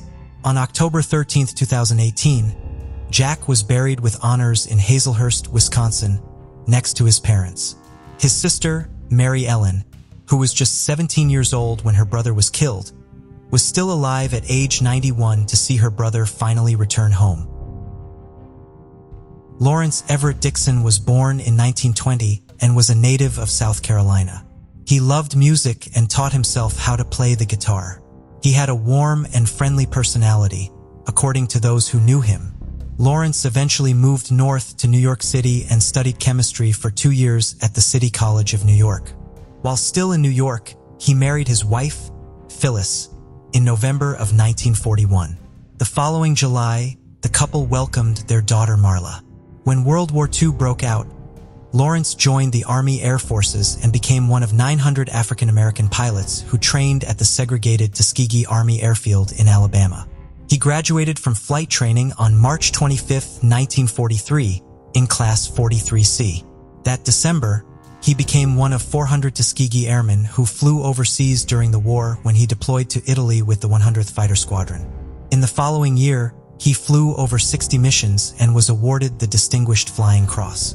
Captain Dixon would have been eligible to temporarily return home on leave after flying 70 missions. At the time, wait pilots received their leave after flying 50 missions. On December 23, 1944, 24-year-old Captain Dixon took off for his 68th mission in his P-51D Mustang at Ramiatelli Air Base in southern Italy. He was flying to Nazi-occupied Prague, leading a 3-plane escort of an unarmed photo reconnaissance plane. Approximately an hour into their flight, Captain Dixon radioed the other planes that he was having engine problems and his plane was losing speed. His 2 wingmen remained behind with him while the reconnaissance plane sped on. They stayed with Captain Dixon's plane as he turned around trying to head back to base. Captain Dixon then began losing altitude and started to look for somewhere to land his plane or bail out of it. Ultimately, he had to jettison the canopy of his cockpit and bail out of the aircraft. According to Second Lieutenant Robert L. Martin, he had to swerve his own plane to avoid being hit by the now unpiloted plane, and when he was able to look back out of his window, he could not see Captain Dixon's parachute or any other indication of where he had landed. At the time, he believed they were in a mountainous area near the town of Darvigio in northeastern Italy. Lieutenant Martin and the other wingmen circled the area looking for any signs of where Captain Dixon was, but heavy snow on the ground hampered their efforts, and they saw nothing. They began returning to base but turned around to look for the crash site one more time. They again saw nothing. They finally flew back to Ramiatelli and reported the crash, but no further searches were launched at the time. Captain Dixon's wife, Phyllis, was notified that he was missing in action on January 8, 1945. She spent months writing to the War Department asking for updates about her husband. At first, she held out hope that he might still be alive but in need of help, writing, "I can't even sleep for thinking about him being sick somewhere and not having anyone to care for him properly." Months would go by without any information, leading her to say in a July letter, "Please believe me when I say I have been greatly distressed. I have tried to be brave, but it really has been an effort. I meet the mailman daily hoping and praying for some news, but so far, none." The Army conducted investigations into Captain Dixon's crash in 1946 and 1948. Their efforts located other crash sites, but not Captain Dixon's. The Army declared his remains unrecoverable on September 29, 1949. Captain Dixon's wife, Phyllis, would never receive the news of her husband she tried hard to get from the Army. She passed away on December 28, 2017 at the age of 96. Less than a year later, however, her daughter Marla would finally get answers about her father's fate. Phyllis had died knowing that efforts were being made to finally locate her husband's remains. In the summer of 2017, the family had been notified by the Army's past conflict reparations branch that new efforts were being launched to locate where Captain Dixon had crashed. Thanks to testimony from witnesses and the examination of wartime German records, the Army had learned of a crash site with wreckage consistent with the aircraft Captain Dixon had been flying on his final mission. Records showed a crash that occurred on the day of Captain Dixon's crash, but the aircraft in question had not gone down in Italy, as the Army had believed, but just over the Austrian border near Hohenthorn from July 11 through August 8, 2017. the Defense POW/MIA Accounting Agency, the University of New Orleans, and the University of Innsbruck excavated the crash site. Among the airplane pieces and debris at the site, they found human remains. These remains were sent to a laboratory at Offutt Air Force Base outside Omaha, Nebraska for testing. DNA was successfully extracted from arm and leg bone fragments. Captain Dixon's daughter, as well as several other of his family members, had provided samples of their DNA for comparison in hopes of his remains being located and conclusively identified. On July 27, 2018, the Defense Department announced that the remains had been identified as those of Captain Dixon. At the end of World War II, 27 Tuskegee Airmen were missing in action. Captain Dixon was the first of them to be located since the end of the war. That August, Michael Mee, the identifications chief for the Army's past conflict reparations branch, presented Captain Dixon's daughter, Marla, with a gold ring and an aqua-colored stone believed to have fallen from it that were found at the crash site. The ring was inscribed with her parents' initials, a heart, and the date of her father's 23rd birthday. Marla believed the ring was a gift from her mother to her father for his birthday. He had loved the color aqua. Small portions of a harmonica and a small cross found amongst the debris at the crash site were also returned to Marla. Captain Dixon's wife Phyllis had remarried and had 2 more children, so Marla grew up with siblings and a stepfather. However, she never stopped missing her father for feeling as though her life would have been different had she not felt the void his loss had left in her life. She was always looking for ways to connect with her father and kept his files and displayed his photographs in her home. Her father's wingman, Lieutenant Robert L. Martin, wrote her a letter detailing her father's final mission some 50 years after the war ended so that she would know as much of his story as possible. The act of writing to you so many years after brings to me a sadness, and yet I hope it will bring you a moment of peaceful remembrance of a loving father whom you lost, Lieutenant Martin wrote. He passed away at his home in Olympia Fields, Illinois the day before the announcement of Captain Dixon's remains being formally identified was made. He was 99 years old. Lieutenant Martin's daughter, Gabrielle, came in her father's place to honor Captain Dixon when he finally received a proper burial. On March 22, 2019, nearly 75 years after his death, Captain Dixon was laid to rest at Arlington National Cemetery. His daughter and the grandchildren he never got to meet were there for the service and to receive the flag from his casket. At the beginning of 1972, 9-year-old Deborah Lynn Randall was a 3rd grader at Pine Forest Elementary School, living with her family in Marietta, Georgia. She loved playing with dolls and was also the star of her neighborhood baseball team. Her favorite teammate was her 10-year-old brother, Melvin. On January 13, 1972, Melvin was feeling unwell, and their mother, Juanita, who was also sick, asked Melvin and Debbie to take the family's laundry to the Duds and Suds laundromat, just half a block from their apartment. Reluctant to go due to his illness and distracted by his favorite TV show, Melvin opted to stay behind. Consequently, Debbie and her stepfather, Frank, headed to the laundromat with the laundry.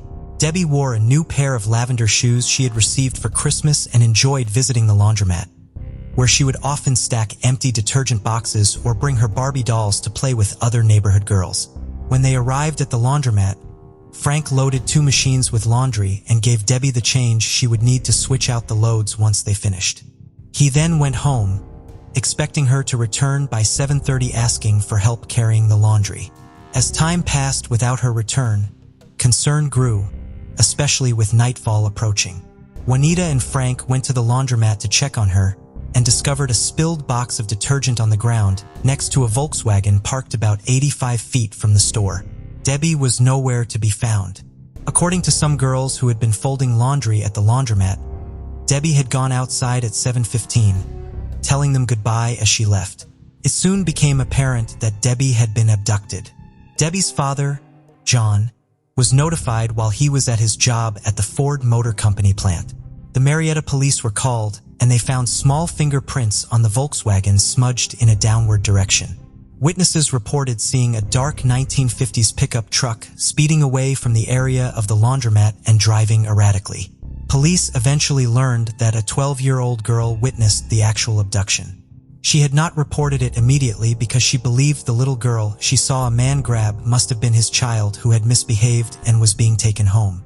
The man nearly ran her over as he sped away, and she could briefly see him glaring back at her in the truck's rearview mirror as he drove away. Another witness saw a man driving a pickup truck similar to the one later seen speeding away from the scene around 7 p.m. as it parked next to the Volkswagen where child-sized fingerprints were later found. These two witnesses were able to help develop a sketch of the driver. The official search for Debbie involved the Marietta Police Department, the Cobb County Police, and the Cobb County Sheriff's Office. In addition, the people of Marietta joined together to launch Operation Debbie, a massive search effort looking for the little girl. More than 4,000 people were ultimately involved in the search. Among the volunteers were civil defense workers, ham radio operators, and students. One of the most dedicated volunteers was Melvin Randall, who had struggled with guilt for several years over being sick and not going to the laundromat with his little sister the day she disappeared. He went door to door speaking with all of his neighbors and distributed flyers throughout the neighborhood, desperately hoping his efforts would bring Debbie home. January 29th, 16 days after Debbie disappeared, was cold and rainy, but the volunteers continued their work. A group of students from Southern Tech were searching a heavily wooded area between Windy Hill Road and the Fox Hills subdivision on Powers Ferry Road. Mike McCahan had enrolled in the school after serving with the military in Vietnam. He had been searching for several hours when he came across drag marks in the dirt around 5 p.m. When he followed them, he discovered Debbie's lifeless body. She was fully clothed but had only her socks on her feet. Her prized lavender shoes were gone. Most of Marietta seemed to show up to honor Debbie's memory at her funeral. Thousands of people were packed into Roswell Street Baptist Church for the service.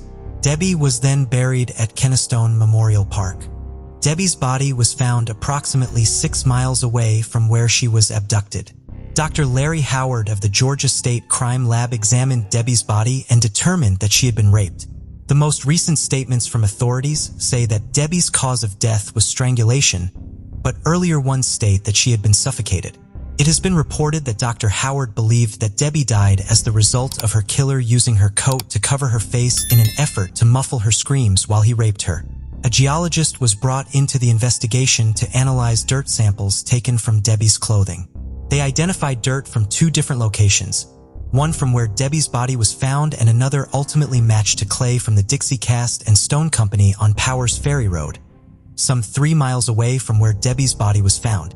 This led investigators to believe that Debbie was killed on the Stone Company property and that her body had then been dumped in the wooded area where it had been found. Brown hair was also found on Debbie's body, and the lab determined that it came from a white male, most likely between the ages of 1830. Police conducted numerous interviews and followed up on hundreds of leads, but Debbie's killer remained unidentified. The death of Debbie and the lack of punishment for her killer obviously took a massive toll on her family.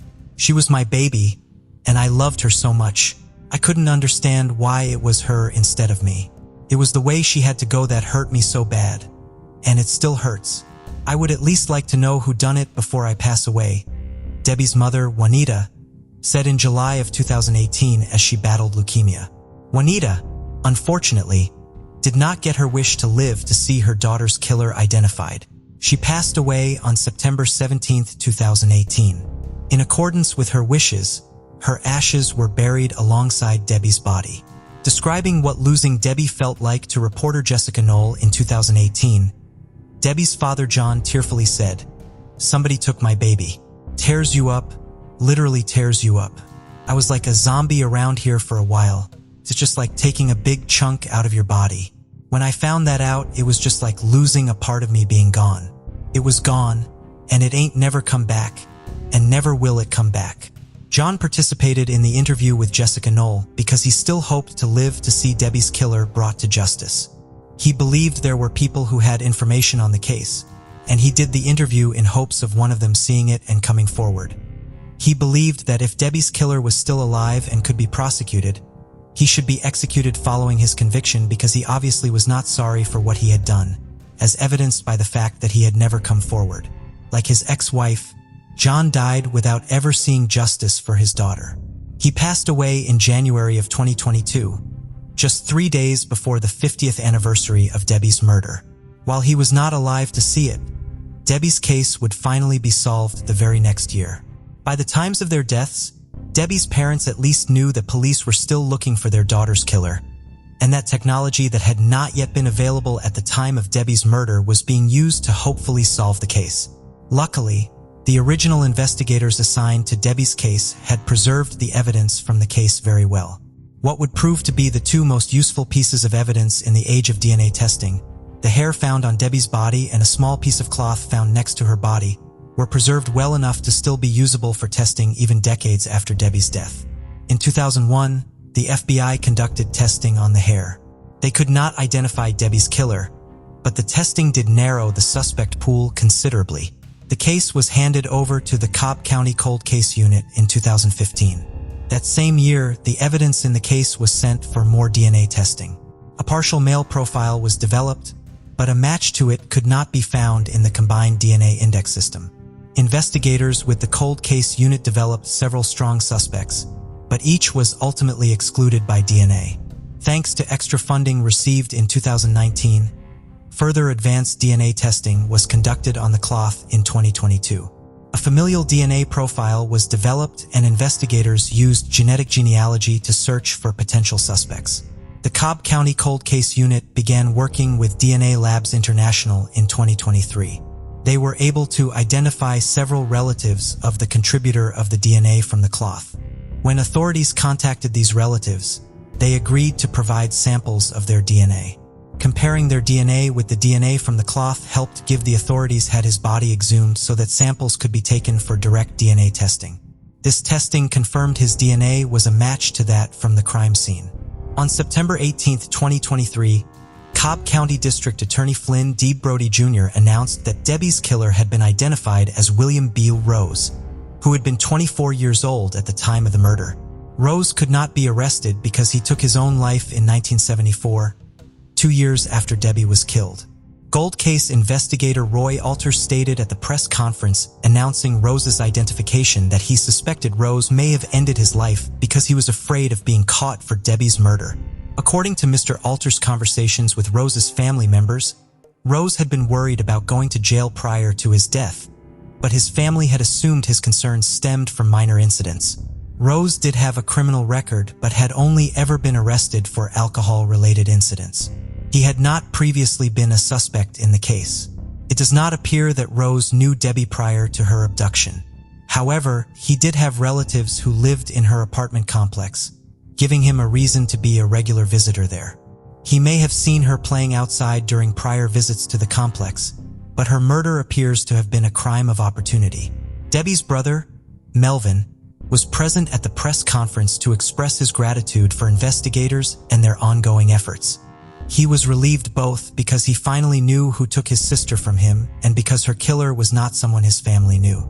Melvin had ultimately resolved the guilt he had once felt for not being with Debbie at the laundromat that day, and he has stated that he does not hate Rose despite what he did to his sister because he had learned over the years that hating someone would do him no good. Melvin expressed sympathy towards Rose's family for the difficult time he knows they must be going through as a result of this news. Rose's identification was somewhat bittersweet for Melvin because his mother did not get to see it. However, he stated, "I wish my mother was here, but I know she knows in heaven that it's finally over." On January 13, 1996, in Arlington, Texas, Amber Hagerman was riding her new pink and white bicycle that she'd just gotten for Christmas. In the parking lot of an abandoned Winn-Dixie grocery store, the 9-year-old Girl Scout was with her 5-year-old little brother, Ricky. They were playing down the road from their grandmother's house, when apparently Ricky remembered they were only supposed to go around the block and headed back home. Amber stayed and continued to play around the parking lot. It was a Saturday, and they were at their grandparents' that day because their mother was being interviewed for a local news special about families that successfully got off welfare and rejoined the workforce. Amber and Ricky left their grandparents' home around 3:10 p.m., with Ricky returning shortly after without his sister. Families soon went looking for Amber, and when they arrived at the parking lot, they saw a handful of police officers surrounding Amber's bike. They were told that someone in the community saw something and that Amber had been abducted. A witness and retired police officer, Jim Cavill, 78 at the time, said he saw Amber riding alone when he saw a black pickup truck and, quote, he pulled up, jumped out and grabbed her.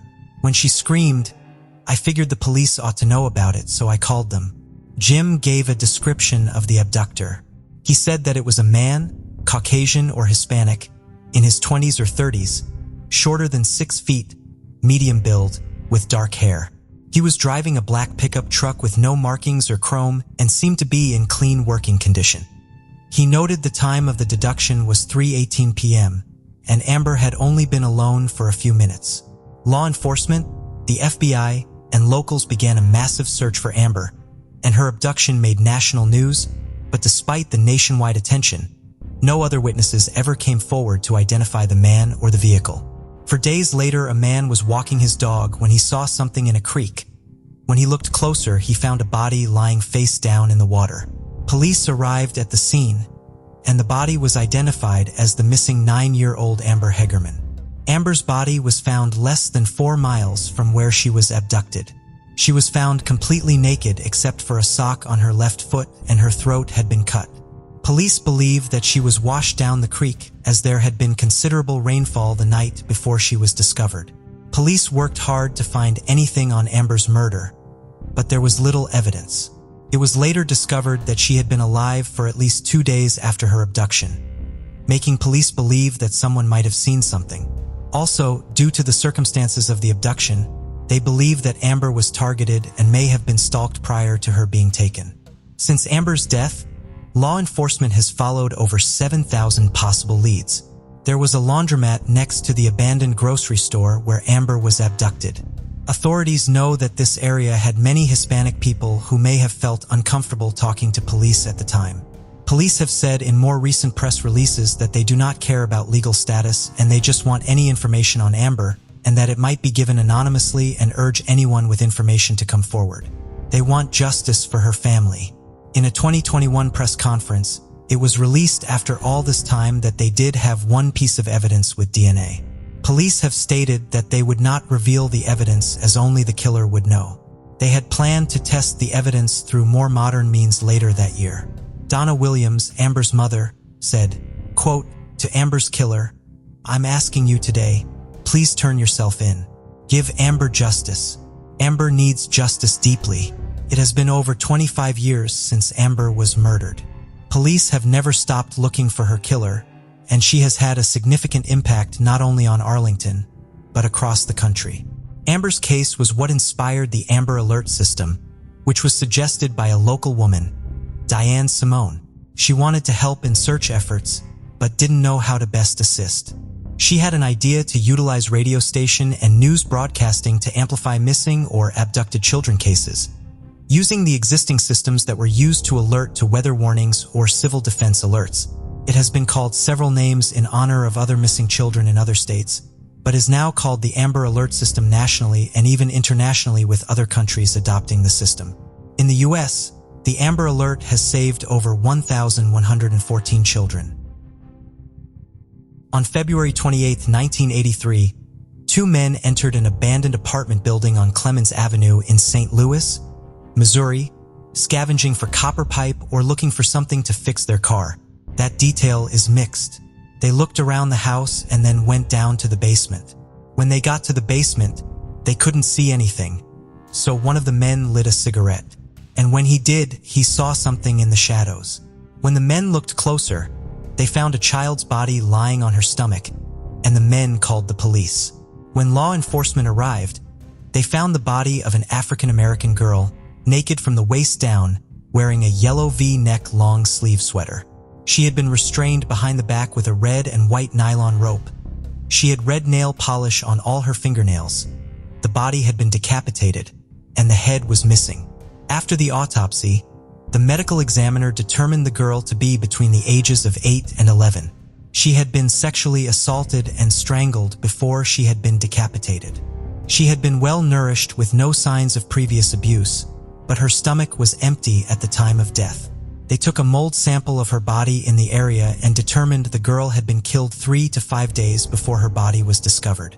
Authorities and first responders searched a 16-mile radius of the surrounding area in sewers and dumpsters anywhere they could think of, but they never located the skull. Very little blood was found at the scene, so investigators believed that she was killed at another location and dumped at the apartment building. Investigators looked into local and national databases for any missing children fitting Jane Doe's description. They looked into school records for absent children. Within the next 7 months, they claimed to have accounted for every African-American girl between the ages of 8 and 11 enrolled in school. It was then believed that she may have been from a different area.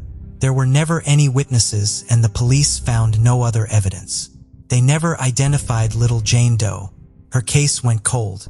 Captain Leroy Adkins in a community meeting in 1983 said, quote, "Somebody out there knows something, and talk to your neighbors, talk to your friends. Somewhere out there is a mother without a little girl, a brother without a sister, a neighbor without a little girl running up and down the street." 9 months after little Jane Doe was discovered, they gave her a funeral. The people that attended were predominantly detectives, reporters, and Reverend John W. Haywood presided over the service. She was buried in a white coffin in the Washington Park Cemetery in December 1983. Over the years, they have looked into many leads on this case, including sending the sweater to a psychic in Florida who wanted to touch the piece of clothing to see what they could discern from it. But the police never got the sweater back, and the psychic said that the sweater got lost in the mail. They also talked to a convicted murderer on death row in 2005 who had a similar MO, Vernon Brown. He had strangled other young girls in the 1980s, but he did not speak to detectives when interviewed, and his capital sentence went forward in May 2005. In 2009, police tried to exhume the body in hopes of running new tests to help identify the girl. They discovered she was not in the listed location where they went to find her. Instead, they found 3 other bodies. The Washington Park Cemetery had been neglected for years. Finally, with Washington University's help, they exhumed little Jane Doe's body in 2013. Tests were conducted by the Smithsonian Institution and the University of North Texas. They took DNA and bone samples from an isotope test. They were able to determine that she had lived most of her life in a southeastern state. On February 8, 2014, she was reburied following an hour-long ceremony. Many people attended, and she was buried in Cavalry Cemetery in St. Louis. Her grave marker identifies her as Hope. A former detective for the case, Joe Burgun, said, quote, "Back then, I thought this would be an easy case to crack. We'd find out who the girl was and would lead us to the killer." The St. Louis City Cold Case Unit formed in 2019 and has a room dedicated to the case of little Jane Doe. They have never given up hope on identifying her. Jane Doe, 1983, as she is identified on the National Center for Missing and Exploited Children's website, said she is the only case with no photo or facial reconstruction. There's only a picture of the sweater. The St. Louis Police Department is still looking for any information. Little Jane Doe grew up in Southeast United States. She was approximately 4'10" to 5'2", between the ages of 8 and 11. She would have gone missing sometime in 1983. She had no distinctive marks or previous injuries. There are hopes that in identifying her, they will be closer to solving her murder. In January 2018, 19-year-old Caitlin Dennison was living in Reno, Nevada when she abruptly told her family that she was flying to Texas to be with an unknown man. The two had met 6 months prior in Reno, and when he had to fly back to Texas after 6 months, she decided to go with him. On January 10, 2018, Caitlin's sister, Rachel Dennison, received what would be the last time she heard her voice. Caitlin had called from a Walmart in Midland, Texas. On the call to her sister, she said that she wanted to come home and that "this guy makes me scared for my life." She abruptly ended the call. As the man approached, Caitlin sent her sister a pin of her location right after the phone call had ended. No one heard from Caitlin again. Rachel went to the police and reported her sister missing the next day. Law enforcement have said they got positive sightings of Caitlin that day at the Walmart she called from and Rick's Cabaret in Odessa, Texas. Caitlin was last seen wearing a fur vest over a black shirt, black leggings with braiding down the sides of the legs, and furry boots. A witness has come forward saying that they gave her a ride to her boyfriend's house, which was another confirmed sighting of Caitlin. Police have interviewed the unknown man. The information the man gave her that has been released is that Caitlin has been looking for work and had been having a hard time because of her noticeable arm scars. Police have interviewed the unknown man. He has been identified, but that information has been limited on what's been released to the public. The information we have is that he said that Caitlin had been looking for work and been having a hard time because she had noticeable arm scars. One day he came home, and she and all of her stuff were just gone. When police went to interview this man again, he was nowhere to be found and has yet to be found. In August 2018, Rachel saw news coverage of a Ring doorbell of a woman in a t-shirt and arm restraints, and she thought it could have been Caitlin as she had the same build and bone structure. However, that woman was later identified and was not Caitlin. In this case, very little information has been released to the public by police or covered in the media. But in 2021, a YouTuber, Kendall Ray, released a video giving some more light on the case, causing a new detective to reopen the investigation. Midland Police Detective Jenny Alonzo said, quote, "The case came back to light in November of 2021 because a YouTuber had put her case online, and so it came back to our knowledge that she was still missing. I took on this case, and I believe that there are other avenues of approach that we didn't do back in 2018 that we could do more follow-ups on." In a statement to the media, Rachel Dennison said, quote, "I am just really thankful we are finally able to communicate with someone who wants to listen to us and keep us in the loop and do everything they can and are still willing to retrace steps that we thought were missed. It has been almost 5 years since Caitlin went missing. Her sister Rachel has never stopped the fight to look for her sister, and they have an active Facebook page called Find Caitlin Dennison and a GoFundMe in the hopes of getting a private investigator and flights to go down to Texas. Police have given very little information to the family about what has been done to look for her. To this day, they still don't know the name of the man that she went to meet.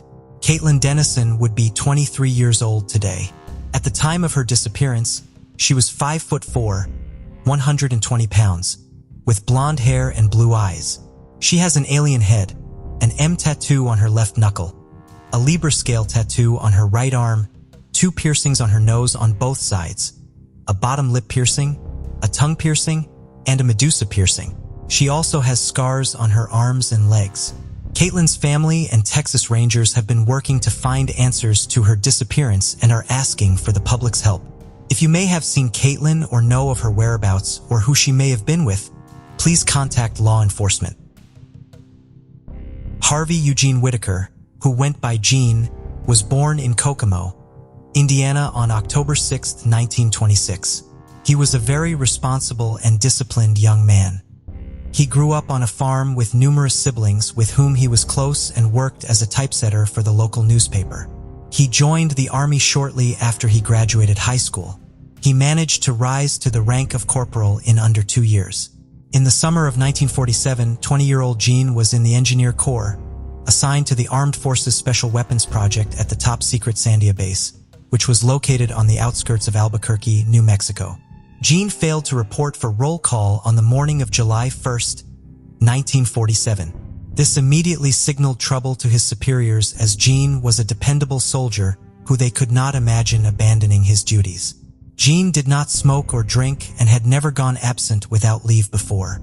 The previous evening, Gene had been at a bowling alley in Albuquerque with an Army bowling league. He was an above-average bowler, and because he was so trustworthy, he was made the treasurer of the league. 2 days after Gene went missing, his glasses, shirt, hat, and necktie were found in an alley near the bowling alley. The shirt was bloody. Tears in the fabric indicated that Gene may have been stabbed twice in the back while he was still wearing the shirt. While some of his belongings had been found, there was still no sign of Gene himself or of his body. It was estimated that Gene had between $4,500 with him the night he vanished because of his role as the treasurer of the bowling league. However, the fact that Gene's body was not left behind even if he had been killed during a simple robbery and his position within the military led to concerns that his disappearance may have had national implications. The Armed Forces Special Weapons Project had taken over atomic weapons development from the Manhattan Project following World War II. Sandia was a top-secret base, meaning Gene potentially had access to important and sensitive information. This led to fears that Jean had been abducted by someone who was hoping to extract top-secret information about the base or its projects from him. Jean reportedly had done work connected to the top-secret guided missile program. Spy activities had recently been discovered at the nearby base at Los Alamos. As such, the FBI joined local and military authorities in investigating the disappearance. The War Department ultimately dismissed the possibility that Jean had information worth killing for, but the FBI remained actively investigating the case for several more years. Investigators also considered the possibility that Jean had deserted. They questioned his family members and tapped their phones, hoping to find evidence of Jean contacting them. The last piece of correspondence between Jean and anyone in his family was a letter he sent to his Rose, but it was dated June 23rd, a week before he disappeared. Jean's bank account in Indiana was monitored but never touched. Jean was declared legally dead in January of 1954. Many, but not all of his January of 1954. Many, but not all of his relatives, accepted the theory that he had been murdered during a robbery. His niece, Patty Mawson, however, believes that the circumstances surrounding her uncle's disappearance are highly suspicious and continues to work on his case to this day. She is upset that all of Jean's siblings died without knowing what happened to him and by the fact that he is still technically considered AWOL and a deserter by the Army. She has filed a Freedom of Information Act request to get files from the FBI about the case and told that approximately 200 pages from his file are available, although the copies she will receive will have certain information redacted. However, she has been waiting for more than 3 years to receive the documents and has been told that there are 485 requests ahead of hers that have to be fulfilled first. The items of Jean's that were found in the alley also appear to have gone missing. They were never logged into evidence with police in Albuquerque, and federal agencies do not appear to have record of where they are. In addition to getting answers about what happened to her uncle, Patty hopes to locate these items. If she cannot honor her uncle by finding his remains and giving him a proper burial, she hopes to at least bury these items so that there will be a location where Jean can be memorialized. 17-year-old Yvonne Regler lived in Lorain, Ohio, and was a student at North Olmsted High School. Her best friend was her brother, Dan, who was only a year apart from her in age. On August 8, 1977, Yvonne reported for work at the Sunoco gas station on Lorain Road in North Olmsted, Ohio. She was only at the station for about an hour before she was asked to work instead at a station approximately 3 miles away in Fairview Park. The attendant working there that morning was a mechanic, and his skills were needed at the North Olmsted station. Yvonne did not have a car, so one of her co-workers drove her to the other station. At the time, the station in Fairview Park was transitioning from being full service to self-service. On this particular day, only one gas pump was operational and was full service. At 10:30 that morning, Yvonne spoke to one of her friends on the phone. They discussed the upcoming funeral they were attending for the father of one of their friends and the dress Yvonne had purchased for the service. Despite the somber topic of conversation, the friend reported that Yvonne was in good spirits during this call. Yvonne then had another conversation over the phone about the funeral, this time with one of her family members at 11 a.m. The manager at the North Olmsted station dropped off lunch for Yvonne at noon, and half an hour later, 2 teenage girls saw her at the gas station. Yvonne spoke to her friend on the phone again sometime between 12:30 and 1 p.m. The friend could hear the service building over the line, and Yvonne told them that a car had driven through but left the station. The friend heard the bell sound again, and Yvonne told them that the same car was back. Yvonne then said that she would call the friend again after her shift ended at 3 o'clock. Yvonne initialed the receipt when a customer used a credit card to buy gas at 1:25 p.m. Between 1:30 and 2:05, 3 people, 2 customers and a coffee machine repairman, came into the station and found no one there. They were not alarmed, however, and did not contact police. The employee who came to take over for Yvonne when her shift ended was alarmed, however, when he arrived at 2:45. Yvonne was nowhere to be found, but her purse, partially eaten lunch, cigarettes, and book were still there. He called over to the North Olmsted station, and the manager, who had seen Yvonne less than 3 hours earlier, rushed over to help look for her. When he and the other employee could not find her, they called police at 3:30.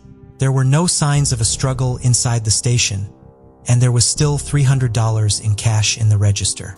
Police theorized that Yvonne had been abducted while she was outside, potentially when she had gone out to pump a customer's gas.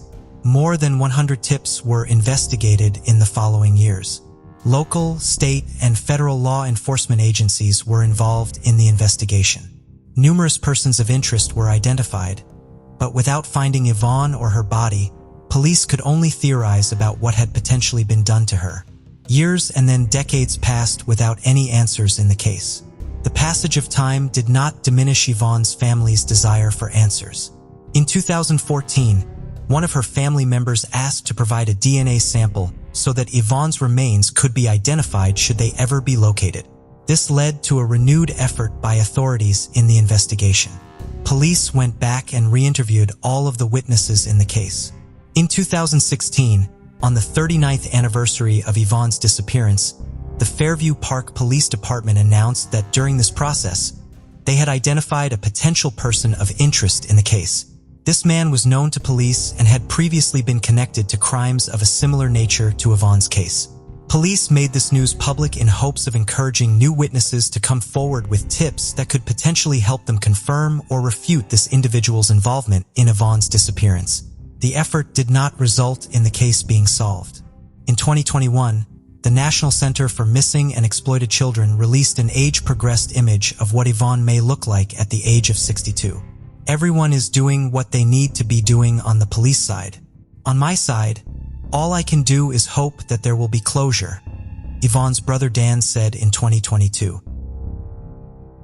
29-year-old Vita Lou Powers was a dependable employee of St. Thomas West Hospital in Nashville, Tennessee, and the dedicated mother of 2 children. She was very close with her family and was always willing to help them. Ida began May 26, 1982 as normal, sticking to her usual routine. She left her home on 9th Avenue South and dropped her children off at daycare. She then drove over to her sister's house to pick her up and give her a ride to her job at the Continental Insurance office. It was at this point in the morning where Vita began deviating from her routine. During the drive to the insurance office, Vita told her sister that she had taken the day off from work, so instead of driving to the hospital after dropping her off, she would be going home and going back to bed. Vita's sister would be the last known person to see her.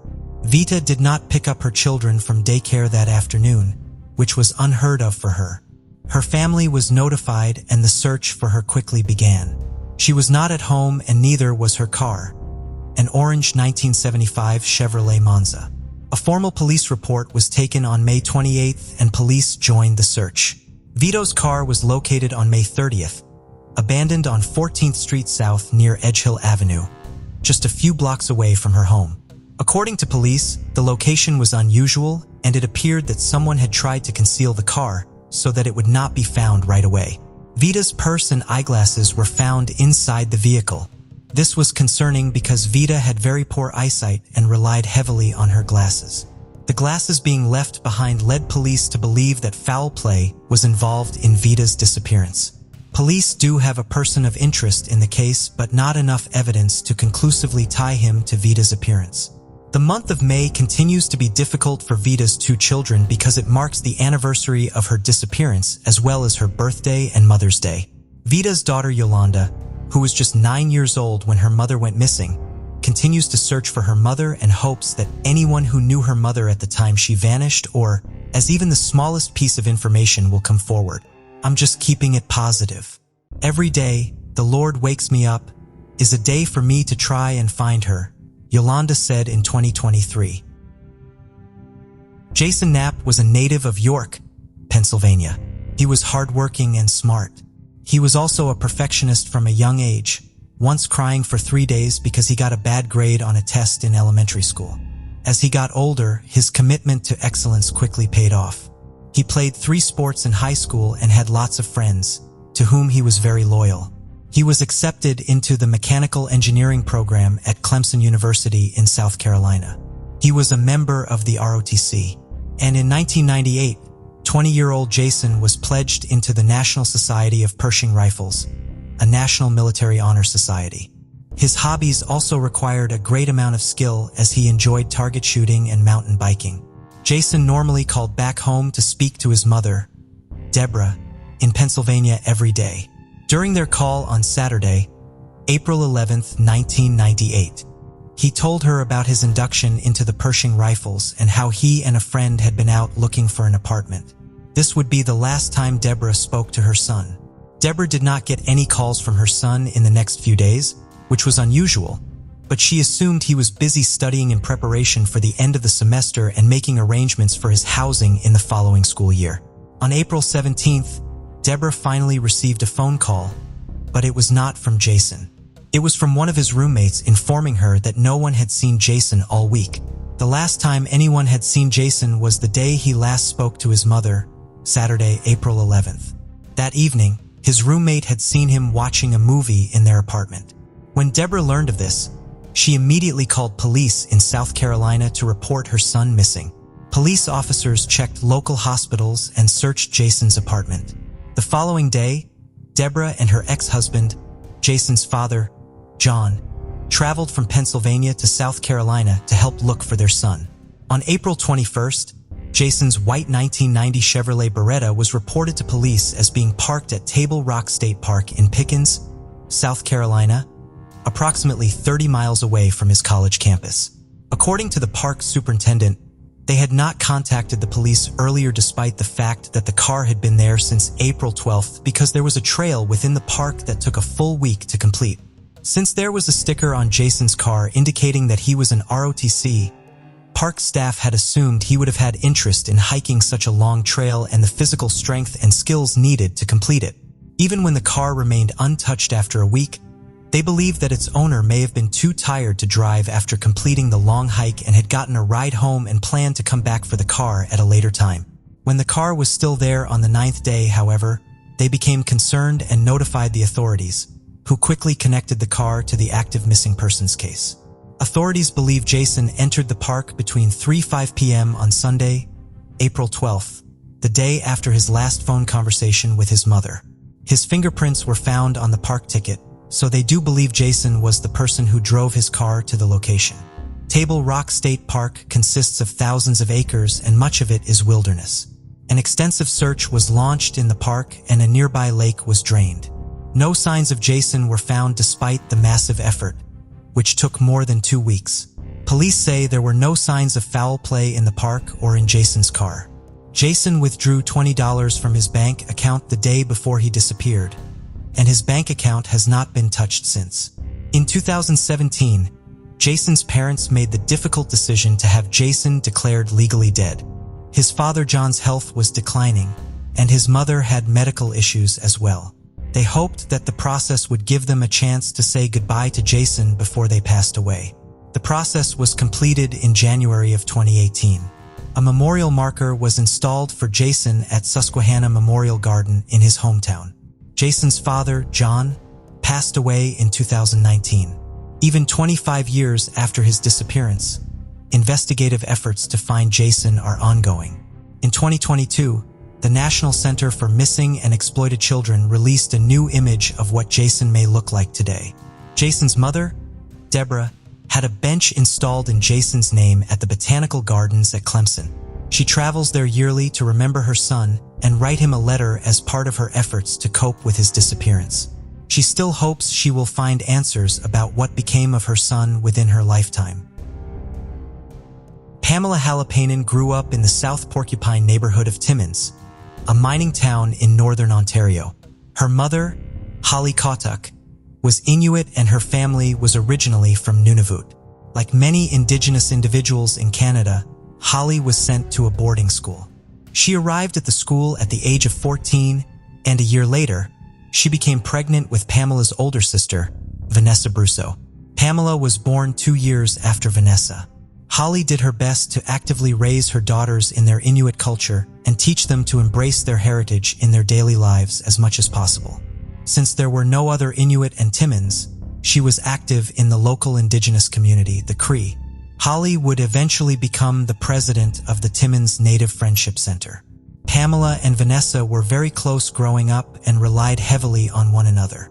They grew up in poverty and therefore had very few toys.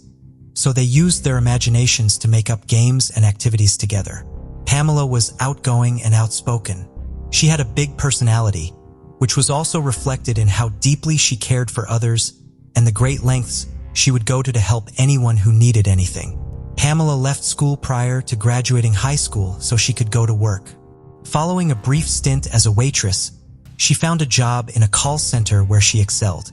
By 2003, 22-year-old Pamela had a common-law spouse with whom she had 2 sons. She was a devoted mother.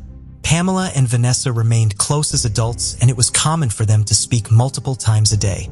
On December 13, 2003, Pamela asked Vanessa if she could babysit her 2 boys that night.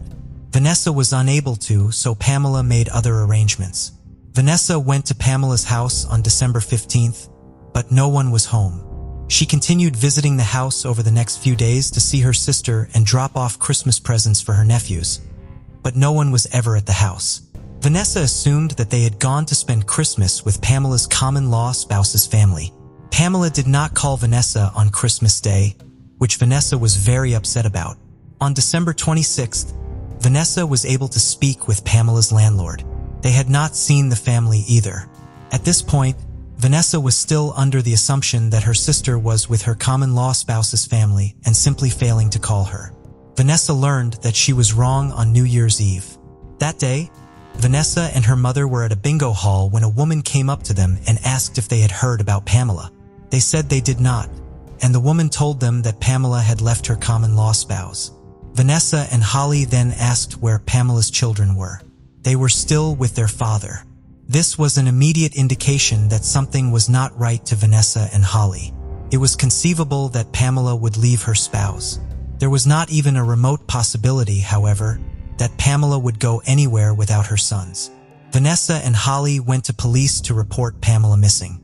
While they made the report as soon as they realized that something was wrong, it had been more than 2 weeks since anyone had seen Pamela. She had attended a house party on the evening of December 13th and had left it in the early morning hours of 14th after reportedly getting into an argument with her common-law spouse and saying she would walk home. Police were not concerned about Pamela's disappearance, telling Vanessa and Holly that Pamela was probably out drinking and would reappear in a few days, a conclusion with no supporting evidence. Vanessa and Holly, understandably frustrated by this disregard for Pamela's well-being, began their own search, organizing friends and family members to create and distribute flyers and to search for Pamela.